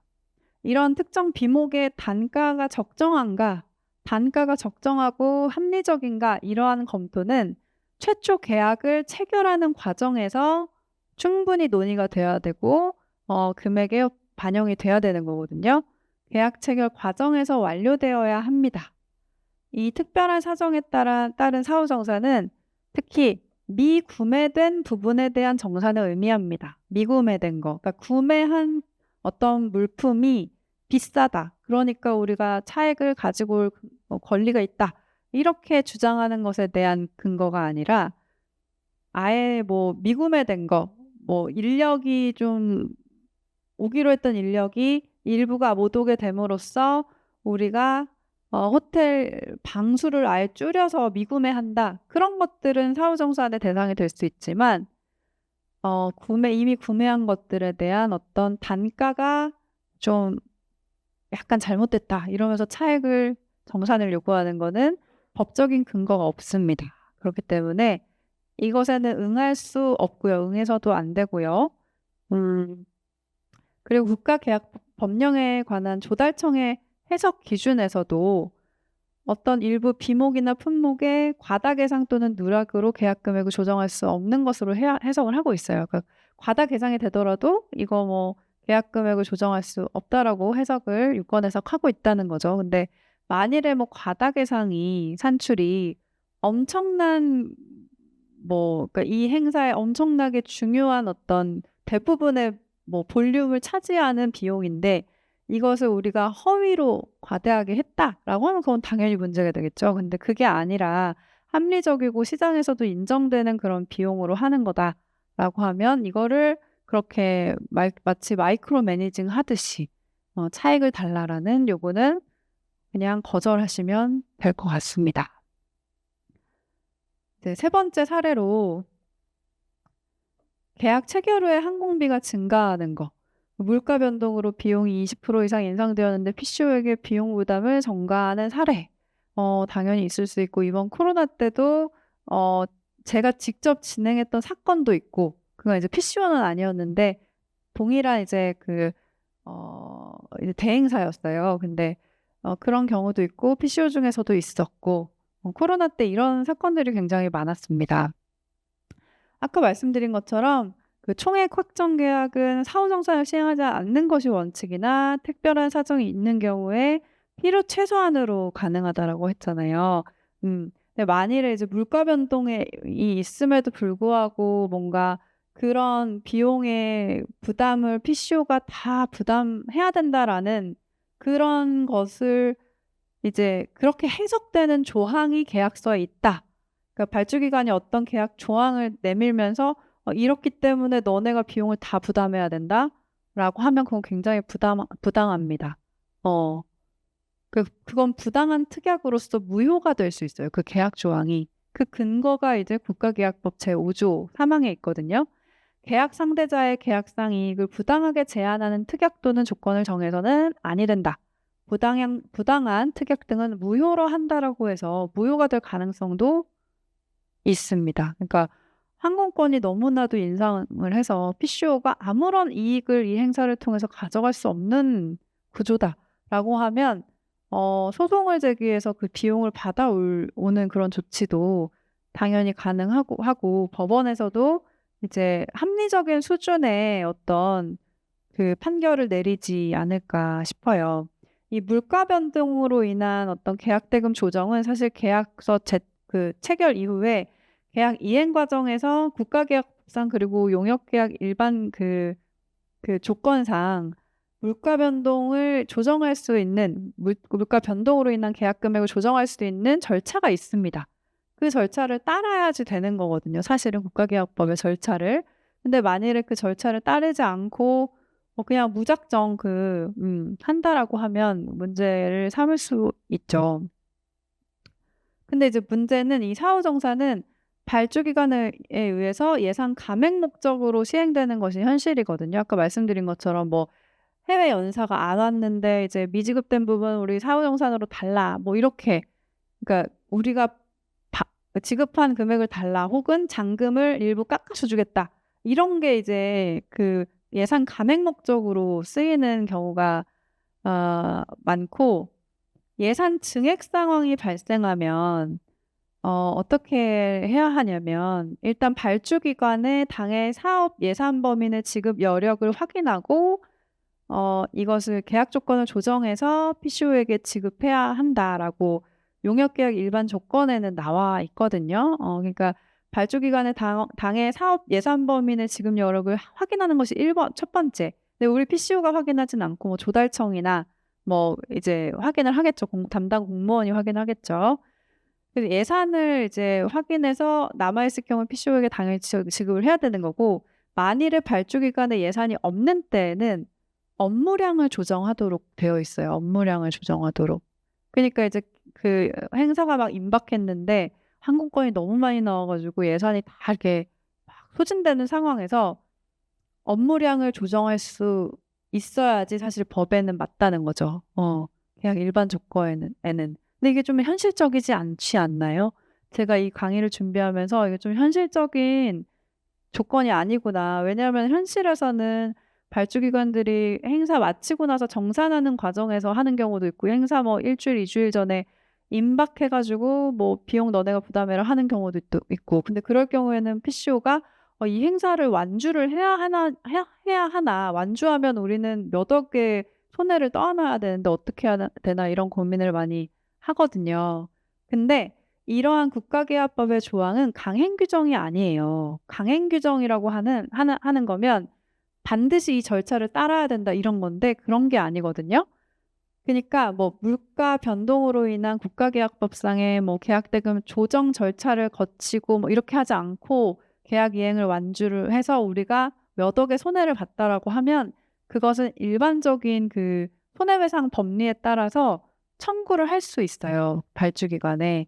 그래서 그런 절차를 따르셔야 되고, 그런 분쟁 사례는 개별 구체적인 사안에 따라서 어떤 법률가 변호사의 어떤 상담과 그런 것들을 통해서 대응 전략을 세우셔야 될 겁니다. 지금 말씀드리는 거는 원칙, 그러니까 일반 조건에 나와 있는, 국가계약법에 나와 있는 원칙을 말씀을 드리는 겁니다. 일단 용역계약 일반 조건에서는 단가의 변동이, 그러니까 물가 변동으로 인해서 단가의 변동이 계약 금액의 3% 이상이다라고 하면 계약 금액을 조정할 수 있게 돼 있거든요. 3% 이상. 어떤 품목에 이 단가의 변동이 3% 이상이면은 이제 계약 상대자, 한마디로 PCO의 그 요구로 인해서 계약 금액을 조정하는 절차를 밟으실 수가 있고, 그것은 용역계약 일반 조건 제15조 제1항, 2항 이렇게 나와 있어요. 그리고 국가계약법 시행령 제64조에도 나와 있고. 근데 오늘은 이제 지식재산권 보호 강의이기 때문에 그런 것들을 자세하게 다루진 않겠습니다. 추후에 어떤 기업에 그런 문제가 생겼을 때는 협회를 통해서 이제 이런 내용들을 더 자세히 확인을 하시면 좋을 것 같아요. 이 아까 항공권 등 어떤 그런 미지급건이 발생했을 때 사후정산이 예외적으로 가능하다고 했잖아요. 그게 바로 이 여기서 보이시는 이 계약관리 지침 제4조였어요. 제4조 1항의 3호였습니다. 그렇다면 1호, 2호도 그 내용이 있는데, 어 해당 용역 완료, 그러니까 아까 말씀드린 3호는 어떻게 써요? 발주 기관한테 유리한 거죠, 3호는. 왜냐하면 미지급됐을 때, 연사가 안 왔을 때 사후정산 가능하다라는 거니까 발주 기관한테 유리한 거. 그렇다면 어떤 형평성을 위해서는 1호, 2호는 적어도 PCO한테 유리하게끔 그렇게 되어 있어야 되는데, 사실 그렇진 않습니다. 왜냐하면 3호, 아까 전에 미지급된 거, 그거는 상호 어떤 계약이나 서면 계약이나 합의가 없다고 하더라도 나중에 이제 문제 삼을 수 있는 부분이고요. 이 1호, 2호는 문구를 읽어보시면 해당 용역 완료 후 대가 지급과 함께 정산하기로 수요기관과 계약 상대자가 협의하여 정한 경우, 그러니까 협의하여 정한 경우에 사후정산이 가능하다라고 되어 있어요. 근데 이건 너무 당연한 얘기 아닌가요? 계약 당사자가 양당사자가 뭐 "우리 나중에 사후 정산하자."라고 합의를 했는데 그걸 누가 제재를 하겠어요. 그니까 이건 너무 당연한 얘기를 써 놓은 거고. 그리고 두 번째 2 호에서는 산출 내역서에 관련 예산이 책정되어 있음에도 해당 과업을 수행하지 않기로 협의한 경우, 이것도 너무 당연하죠. 그럴 때는 "이거 과업에서 빼자." 이렇게 해서 사후 정산할 수 있다. 이게 너무 당연한 얘기입니다. 그래서 안타깝지만 이 계약 관리 지침은 뭐 PCO한테 그렇게 유리하게 되어 있지는 않다. 심지어 이 계약 관리 지침은 사실은 조달청 내부에서 쓰는 계약 관리 지침이거든요. 이게 완전히 우리 PCO한테 법적 구속력을 갖는다고 보기는 좀 어려워요. 용역 계약 일반 조건은 사실은 예규이기 때문에 예 그렇지만, 이것은 우리가 표준 계약을 제정하는 과정에서 아무래도 공공 법령을 여러 가지를 참고하다 보니까 이런 계약 관리 지침까지 참고해서 어떤 기준으로 삼으려고 했던 것 같은데, 예 이게 완전한 법적 구속력을 우리한테 갖는다라고 보기는 조금 어렵긴 합니다. 하지만 조달청의 어떤 계약 관리에 대한 태도를 여기서 볼 수 있기 때문에 이것을 약간의 기준으로 삼을 수 있다라는 거죠. 네, 중요한 것은 어 좀 누가 봐도 부당하다. 법은 사실 상식을 보호하잖아요, 상식. 근데 누가 봐도 이게 몇 억엔이나 되는 어떤 이 사업 시행을 위한 비용을 우리가 다 부담하는 건 하고, 그것은 일반적인 민사법의 법리로서 손해배상 청구, 부당이득 반환 청구하면서 이득의 반환을 청구를 할 수가 있고, 아까 살펴봤던 국가계약법 제5 조에 따라서 너무나 부당한 특약이 사전에 존재한다라고 하면 무효로 하는 것도 가능하다. 근데 그 조항이 굉장히 중요한 것이 뭐냐면, 발주기관이 부당하게 요청했을 때 그 제5 조를 근거로 들면서 부당 특약은 우리는 할 수 없다. 어차피 무효인 그 죽은 어떤 계약을 우리가 어떻게 하냐."라고 우리가 반박을 할 수 있는 근거가 된다는 것이죠. 그래서 공공계약 입찰하실 때 그 계약 이행 과정에서는 사후 정산에 대해서 이런 사항들을 좀 참고를 하시면 좋겠습니다. 그래서 결국에 실무적으로는 용역계약 일반 조건 제15 조의 그 물가 변동으로 인한 계약 금액 조정, 이 부분에 대해서는 실무상 참고를 하시고, 뭔가 이 단가 변동이 해당 품목의 계약 금액의 3% 이상이 조정이 되었다라고 했을 때는 이거 계약 금액 조정 우리가 요구를 해야 되는 거 아니냐?"라는 실무상의 검토가 있어야지 실질적으로 도움이 되고, 추후에 이제 분쟁을 사후에 우리가 막 대응하기 위해서 법무 비용 쓰고 변호사 비용 쓰고 이렇게 하지 않아도 된다는 거를 기억해 주시면 좋을 것 같습니다. 자, 이제 그러면 민간 계약에서 대해서 볼 텐데, 아까 그 공공계약에서는 기억하실 게 "총액 확정 계약이 양날의 검이다. 우리한테 유리하게끔 어떻게든 해야 한다." 이걸 그냥 이제 담아 가시면 될 것 같고요. 민간 계약은 그냥 사적인 어떤 자치에 의해서 양 당사자가 체결하는 계약이기 때문에 그야말로 계약의 조건이 정말 중요하거든요, 계약의 조건이. 두 가지 위험이 이 계약에선 당연히 있죠. 과업의 가중이 부담되거나 대금이 부담되거나, 이 두 가지예요. 그러니까 과업이 가중되는 거, 갑자기 과업에 우리가 계약 체결 시에는 없던 과업을 시키는 거죠, 우리한테. 우리는 인건비도 더 이제 내야 되고 어떤 시간도 더 많이 들어오고 야근도 해야 되고 막 이러는데, 갑자기 약속도 안 했던 과업을 이거 원래 우리 계약할 때 과업이었잖아." 이러면서 시키는 거죠. 그 과업 가중의 부담, 그리고 대금 부담. 아까 공공계약과 마찬가지로 이런 민간계약에서도 당연히 어 뭐 "물가 변동했는데 그거 뭐 어떡하냐. 우리는 어떻게 이거 총액 확정이니까 사후정산할 수 없다." 뭐 이러면서 괜히 이제 국가계약법 막 준용을 하는 척하면서 대금 부담을 PCO한테 전가시키는 거. 이 두 가지의 부담, 이것을 우리가 리스크라고 생각해서 민간 계약 하실 때는 관리를 하시면 되는 겁니다. 먼저 이 구조 민간 계약을 그러면 어떻게 이해를 해야 되나 이 법적인 구조를 제가 좀 정리를 했는데요. 국가계약법이라는 것은 국가가 계약 당사자가 되는 계약을 국가계약이라고 하거든요. 그러니까 발주기관이 이제 국가기관, 행정청 이럴 경우에 국가계약법이 적용되는 것이 원칙이고요. 다만 이 공공기관이나 준정부기관 기타 공공기관이나 이런 것들은 계약사무규칙이나 계약사무 운영규정이나 공공기관 운영법 그 공공법령에 따라서 국가계약법이 적용된다라는 그 조항이 있어요. 그렇기 때문에 공공기관이나 기타 공공기관이나 이런 곳과 우리 PCU가 계약을 체결할 때 국가계약법이 적용이 되고 용역계약 일반 그 조건이 적용이 되고 그렇게 되는 거거든요. 근데 만일에 나라장 통해서 조달청 통해서 우리가 입찰을 넣을 때 이거 조달청에서 하는 거고 이러니까 국가계약 적용인가 보다 이렇게 생각하시면 안 되고 민간업체가 발주하는 입찰 있잖아요. 그런 것들은 원칙적으로 적용되지 않아요. 원칙적으로. 의무 적용은 아닙니다. 그것을 준용한다라는 어떤 RFP상의 그런 것들 면밀히 확인하셔야 되겠지만 원칙적으로는 적용이 되지 않고요. 사적 자치 원칙에 따라서 구체적인 계약의 조건이 그래서 중요하고요. 그렇기 때문에 불합리한 조항 없는지 계약의 형평성을 검토해서 위험 관리하셔야 됩니다. 공공기관에서 우리가 계약을 체결하실 때 어떤 가져가는 관성이 있을 거예요. 이거 공공계약이니까 국가계약법상 어떤 일반 조건상 정해진 대로 우리가 되는 거겠지. 계약도 우리가 면밀히 안 봐도 되겠지. 어떻게 나라에서 하라는 대로 하면 되겠지. 이렇게 생각하실 수도 있는데 그 관성이 민간계약에서는 완전히 없으셔야 됩니다. 왜냐하면 계약이거든요. 이건 정말로 사적 자치 원칙에 따른 계약이기 때문에 계약서가 정말 중요합니다. 계약 외 업무를 강요하는 경우가 있을 수 있는데요.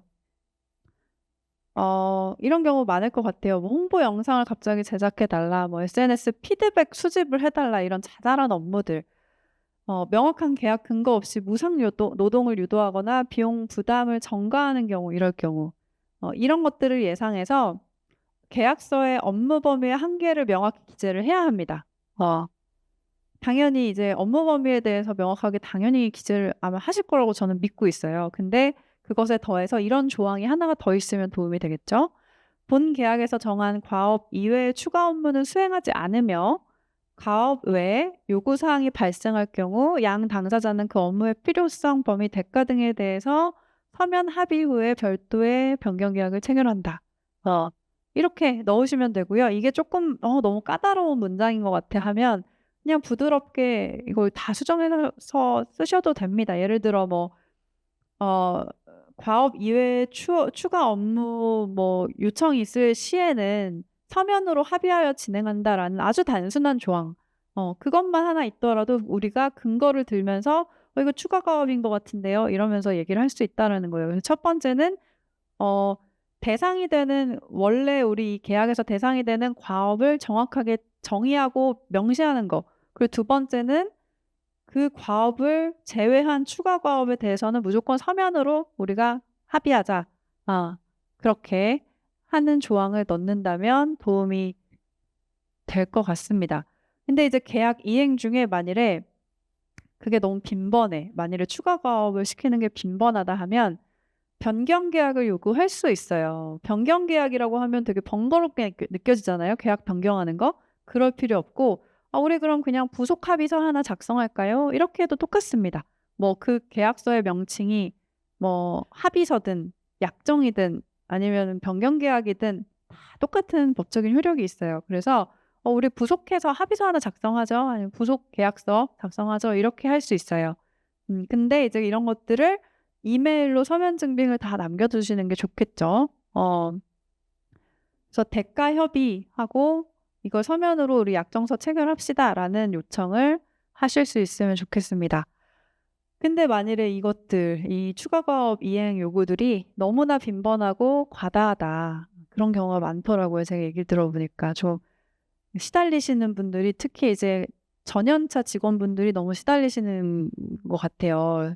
좀 그래서 되게 좀 가슴이 아팠었는데 계속 그렇게 강요한다 그러면은 어 법적인 근거로 인해서 부당이득 반환 요구할 수 있다. 나중에 이제 만일에 분쟁으로 불거진다면 부당이득 반환 청구하시면 됩니다. 무산 용역이잖아요. 무상 용역. 그러니까 내가 무상으로 노동을 제공했는데 그걸로 너가 이득을 봤어? 그러면 내 임금 청구할 거야. 그거랑 똑같이 계약 대금 주세요라는 어떤 부당이득 반환 청구를 하실 수 있다는 겁니다. 네, 그래서 계약 후에 업무 강요할 때 이렇게 해결하시면 되고, 두 번째는 비용 증가분을 일방적으로 전가하는 부분. 환율이 할 때, 뭐 항공권 인상될 때, 연사수가 갑자기 증가될 때 이런 외부 요인으로 인한 비용을 과업 수행자가 부담하도록 요구하는 경우. 아, 그런데 그러니까 그게 부담하도록 하는 경우가 결국에 그거죠. 총액 계약임을 이유로 정산 불가하다 이러는 거, 이렇게 하는 거. 아까 처음에 말씀드린 것처럼 계약서상 명시가 반드시 필요합니다. 그러니까 뭔가 내가 민간이랑 계약 체결하는데 뭔가 총액으로 하려고 해. 그러면 반드시 이런 조항을 넣으시는 게 리스크가 걸리게 되겠죠. 그러니까 총액 계약 적용 및 예외 사항이라고 해서 이 예외를 명시를 해두는 게 중요한데 어 이런 거예요. 본 계약은 총액 계약을 원칙으로 하나 뭐 어떠어떠어떠한 사정 변경으로 인해서 비용이 변경되는 경우, 실비가 변경되는 경우에는 해당 항목에 한하여 실비 정산 또는 수량 단가 변경에 따른 계약 변경을 협의할 수 있다. 이렇게 해 놓고 단 다음의 항목은 총액 계약의 예외로 한다. 라는 어떤 단서 추가적인 걸 해서 총액 계약의 예외 사항을 쭉 열거할 수도 있겠죠. 물론 이제 PCO한테 좀 유리한 걸로. 근데 만일에 발주 기관에 그거 못 넣 이건 좀 지워 주세요 한다고 하면 살짝 이제 발주 기관한테 유리한 것도 넣고 우리한테 유리한 것도 넣고 이러면서 계약 협상을 하는 거거든요. 조율을 하면서. 그래서 반드시 뭐 항공료, 숙박비, 연사 초청 비용 이런 것들이 '아 내가 이 계약을 하면서 뭔가 물가가 많이 오를 것 같아. 뭐 정세를 봤을 때 나중에 이거 그 행사하는 그 시점에 뭔가 크게 뭐가 있을 것 같아.'라고 하면 반드시 이런 조항을 꼭 이 문구가 아니더라도 이 법적 구속력이 동일한 문장으로 만들어서 넣으면 됩니다. 그래서 그런 것들이 궁금하시면 이제 협회 통해서 컨설팅을 받으시면 돼요. 음. 이런 거는 당연히 공문 협의로 대응하셔야 되죠. 이런 건 분쟁이 될 수 있기 때문에 전화가 왔다.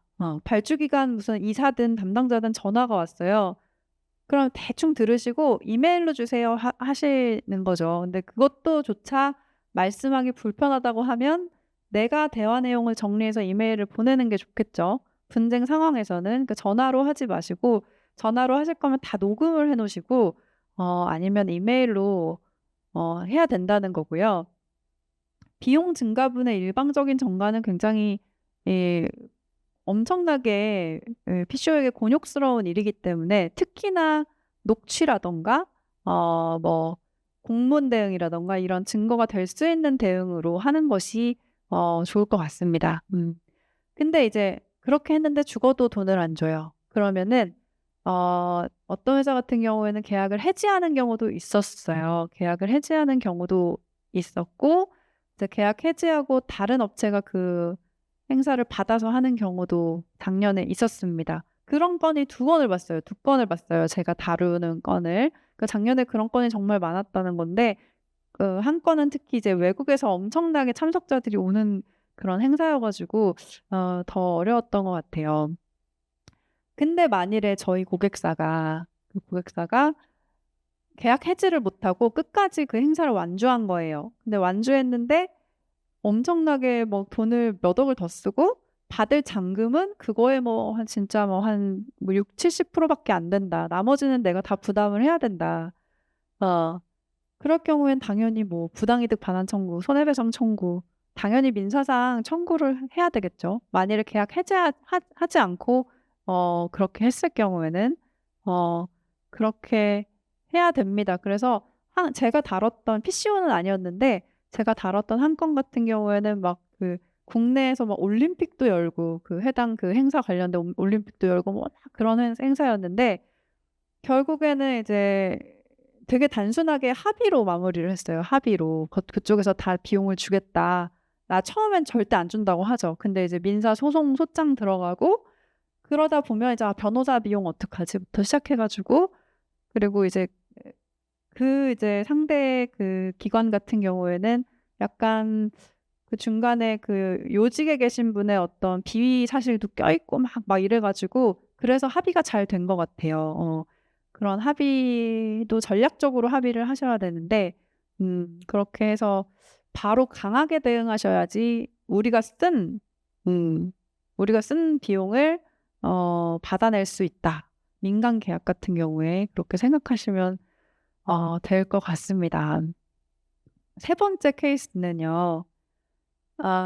애매모호한 손해배상 및 지체상금 조항 뭐 이런 건데 애매모호한 것도 문제긴 하지만 사실은 위약금이 과다한 경우도 있습니다. 위약금이 과다한 경우. 계약 금액의 200%를 위약금으로 달라. 뭐 이건 좀 제가 이제 사례를 들면서 과다하게 쓴 거긴 한데 계약 대금의 100%만 해도 너무 과다하거든요. 계약 대금 100%만 해도 어 사실 그 민사 손해배상 청구할 때 손해배상금을 산정할 때는 원칙적으로는 이행이익이라고 해서 이 채무 불이행이 발생하지 않고 어 한마디로 PCO가 행사에 차질을 일으키거나 만일에 그렇지 않고 PCO가 이 행사를 다 완벽하게 수행했을 때 발주기관이 얻는 이익 그것을 손해로 잡아요. 그러니까 발주기관이 얻는 이익 마이너스 현재의 이익 하면은 그 이익의 차익이 있잖아요. 그것을 손해로 잡는 것이 일반적이에요. 근데 예외적으로 나한테 진짜 발생한 손해 이런 것들을 손해로 잡을 수도 있긴 하겠죠, 채무불이행에 의해서. 근데 채무불이행은 사실 이행이익을 원칙으로 그렇게 손해배상을 청구를 하는 건데 그 발주기관 입장에서는 계약서 탁 체결하려고 보니까 이거 만일에 PCO가 계약 이행을 잘못해서 차질이 생겨 가지고 우리가 이거 행사 일부를 못 하게 되거나 뭔가 대관 계약에 문제가 생겨서 대관 그 베뉴에 문제가 생기거나 '이러면 어떡하지?' 이런 고민을 하잖아요. 근데 문제가 생겼을 때 우리가 PCO한테 손해배상 청구하는데 그럼 얼마 해야 되지? 그럼 어떻게 해야 되냐? 입증해야 되거든요, 그 손해를. 입증.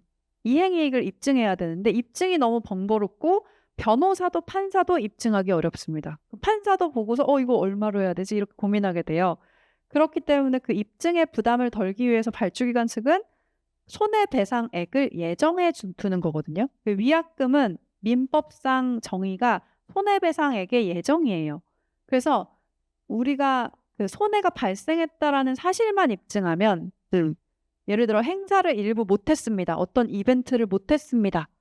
예를 들어 뭐 항공권이 잘못돼서 어떤 해외 연사 중에 뭐 30%가 해외에서 국내로 못 들어왔습니다. 뭐 호텔의 계약에 차질이 생겼습니다.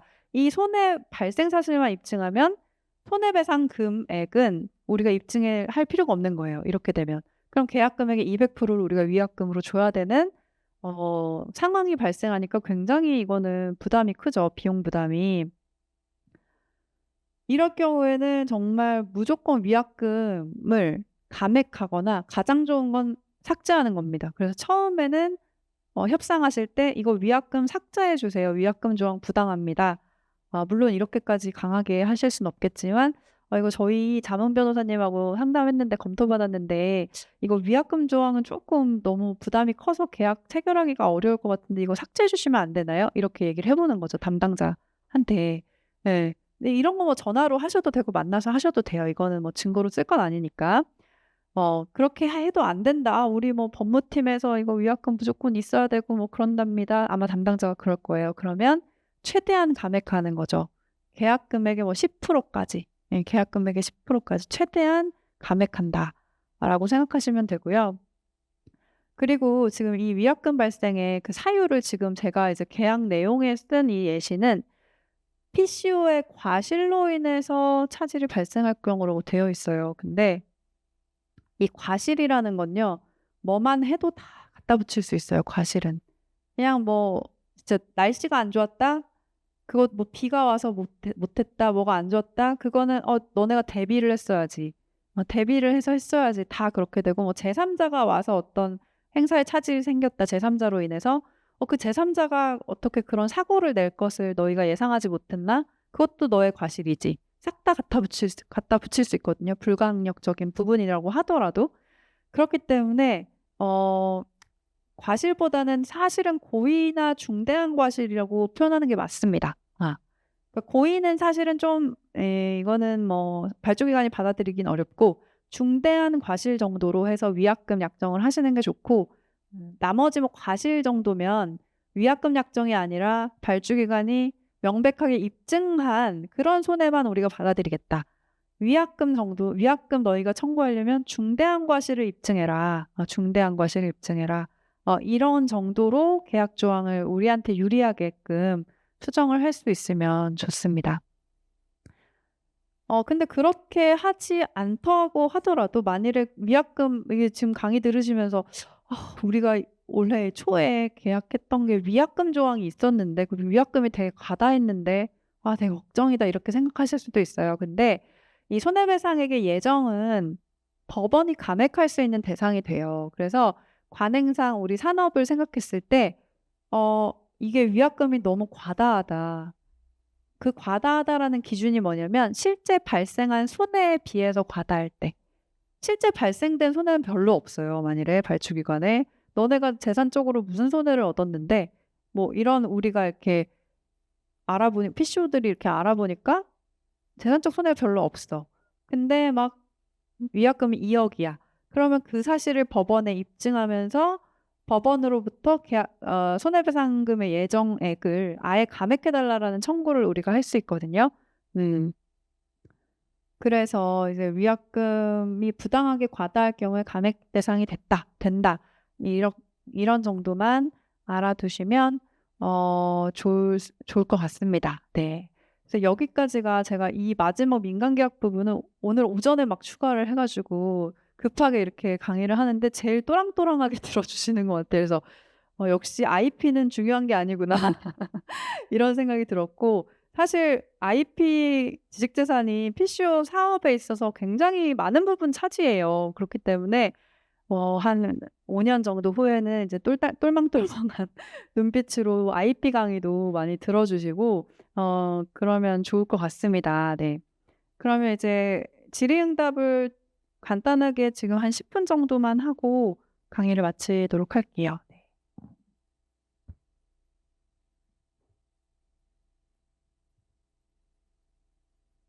다들 지치셔가지고 온라인으로도 네. 댓글로 남겨주시면은 사무국에서 대신 질문 드리겠습니다.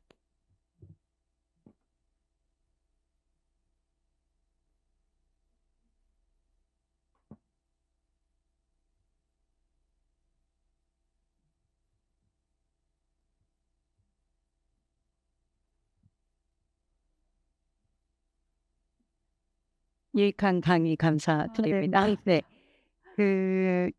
지금 저작권, 이제 저작물 관련해서 이제 협력업체하고 같이 일을 할 때 뭐 이렇게 동의라든지 이거를 미리 받아야 된다고 하셨는데, 협력업체가 만드는 저작물 자체가 어떤 저작권에 대해서 그런 입증을 할 수가 없잖아요, 솔직히. 그래서 이게 꼬리에 꼬리를 물듯이 이 업체가 또 다른 저작물을 쓰고 이렇게 하는 경우는 어떻게 법적으로 해석이 되는지 이게 조금 궁금하고요.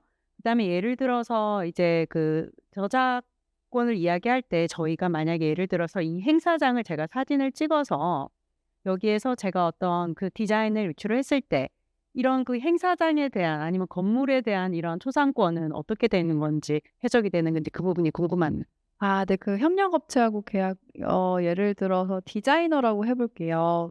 디자이너하고 계약을 체결하실 때, 모든 계약은 계약이 신의 성실에 의해서 상호 이제 이익을 위해서 우리가 계약을 한다라는 그런 계약의 목적이 그런 취지가 다 적혀 있거든요. 그러니까 신뢰에 의해서 계약을 체결을 하는 거라서 그 디자이너가 원천적인 창작을 한다라는 것을 믿고 그 디자이너하고 디자인 업체하고 계약을 하는 건데, 그렇기 때문에 이제 대부분 이제 협력업체하고 그런 디자인 계약을 체결할 때 디자인에 대한 저작권, 지식재산권 이런 거를 우리 PCO가 다 가지고 오는 걸로 계약을 체결을 해야 되잖아요. 우리가 가지고 와서 막 쓰고 있는데 제3자한테 제3자가 권리 침해 주장을 하는 내용 증명이 왔다고 곤란해지는데, 그럴 경우에는 그럴 경우를 대비해서 면책 조항이라는 걸 넣거든요. 우리를 면책하는 거죠. 우리를 면책하고 디자인 업체가 그런 분쟁 해결을 위한 비용, 그 원저작자라고 주장하는 제3자로부터 저작권을 양수해야 되겠죠? 그 디자인 업체나 우리 PCO가. 그래서 그렇게 하는 면책 조항을, 결국에 PCO가 이런 것들로 인해서 손해가 발생이 되면 그 손해를 그 디자인 업체가 전부 해줘야 된다. 배상을 해줘야 된다라는 면책 조항이 반드시 필요합니다. 그리고 그런 그 조항, 면책 조항 자체도 계약의 볼륨이나 중요도나 어떤 그 실질적인 내용에 따라서 굉장히 다양하게 쓸 수 있어요. 예를 들어 뭐 어떤 계약 같은 경우에는 만일에 그 디자인 업체, 그러니까 너희 업체가 제3자의 저작물을 쓰고자 할 때는 제3자로부터 저작권 양수를 해야 하고, 그 양수를 증빙할 수 있는 저작권 양수 계약을 우리한테 제출한다라던가. 그러니까 정말 그 기업의 규모에 따라 뭐 그런 그 용역의 성질에 따라 너무나 다르거든요. 그래서 외부 업체한테 우리가 뭔가 창작물을 의뢰한다, 홈페이지 의뢰한다 이럴 때는 반드시 면책 조항을 넣는다고 생각하시면 될 것 같고, 두 번째 질문을 제가 건조물에 대해서 이게 조금 약간 긴 얘기가 될 수도 있는데, 그 베뉴 내부 사진은 그 저작물이 그냥 찍은 거는 저작물이 아닐 수도 있어요. 근데 예를 들어 우리가 건축적인 그 미학적인 건축을 만일에 찍는다. 그건 저작권이 될 수 있어요. 사진으로서 저작권 될 수도 있고, 건축 저작물의 저작권자를 침해하는 저작권이 될 수도 있고, 좀 약간 복잡한 얘기긴 합니다. 네네. 네. 네네, 알겠습니다. 또 혹시 질문 있으실까요?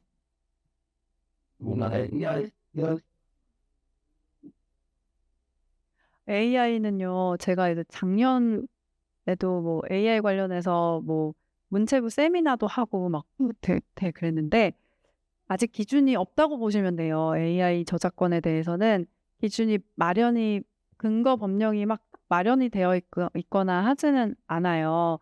그리고 특히 AI로 제안서를 쓰잖아요.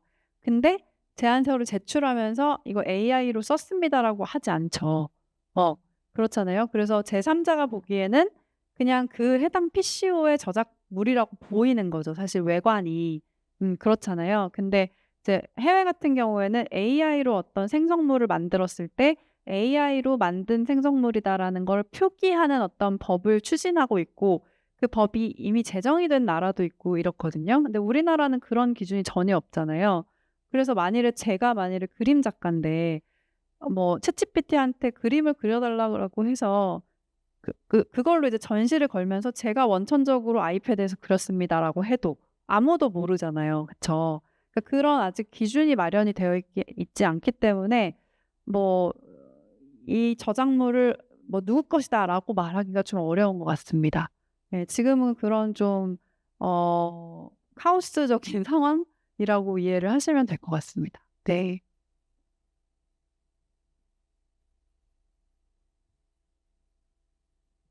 네, 그럼 이제 질문이 없으신 것 같아요. 온라인에서 네. 질문 주신 거 대신 읽어드리겠습니다.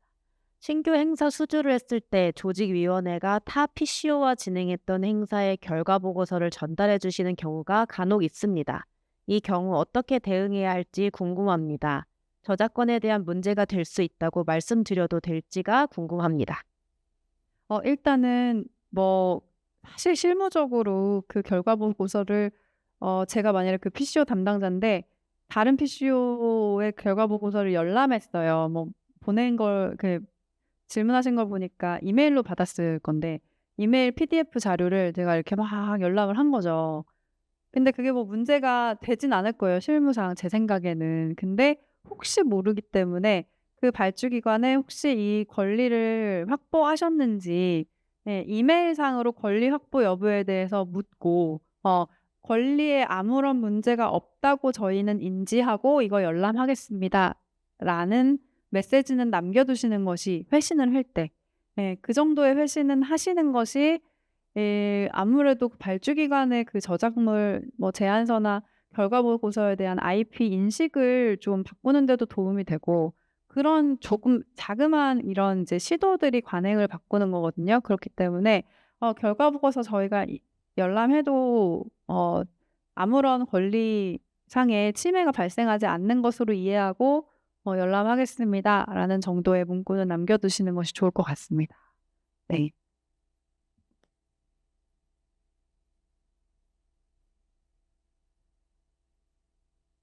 혹시 현장에서 또 질문 없으실까요? 없으시면 이대로 종료를 해도 될 것 같습니다. 네. 너무 수고 많으셨습니다. 감사합니다.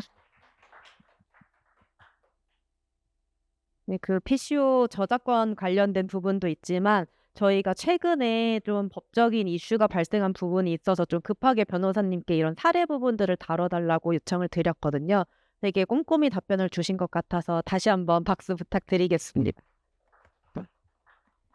그 저희 협회에서는 2017년부터 이제 사전 규격에 대해서 불공정 의견 제안을 한다든지 아니면은 공정거래지원센터를 통해서 신고 접수를 받은 부분에 대해서 공문 발송이라든지 이렇게 의견을 피력을 하고 있습니다.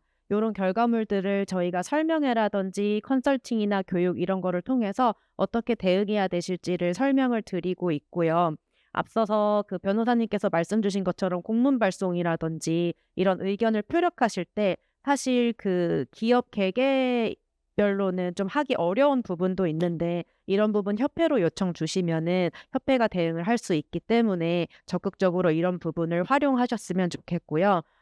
오늘 좀 많이 다뤄준다고는 하셨지만 모든 사례를 다룰 수는 없었을 텐데요. 각자 이제 계약을 하거나 하시면서 좀 어려운 부분 있으시면 협회로 연락을 주시고 앞서 설명드린 것처럼 저희 그 컨설팅 진행하는 거에 대해서 신청을 주시면 기업별로 맞춤형으로 해서 저희가 컨설팅을 할 수 있도록 하겠습니다. 그 긴 시간 들어주셔서 너무 감사드리고요. 나가실 때 그 만족도 설문지 제출해 주시면 저희가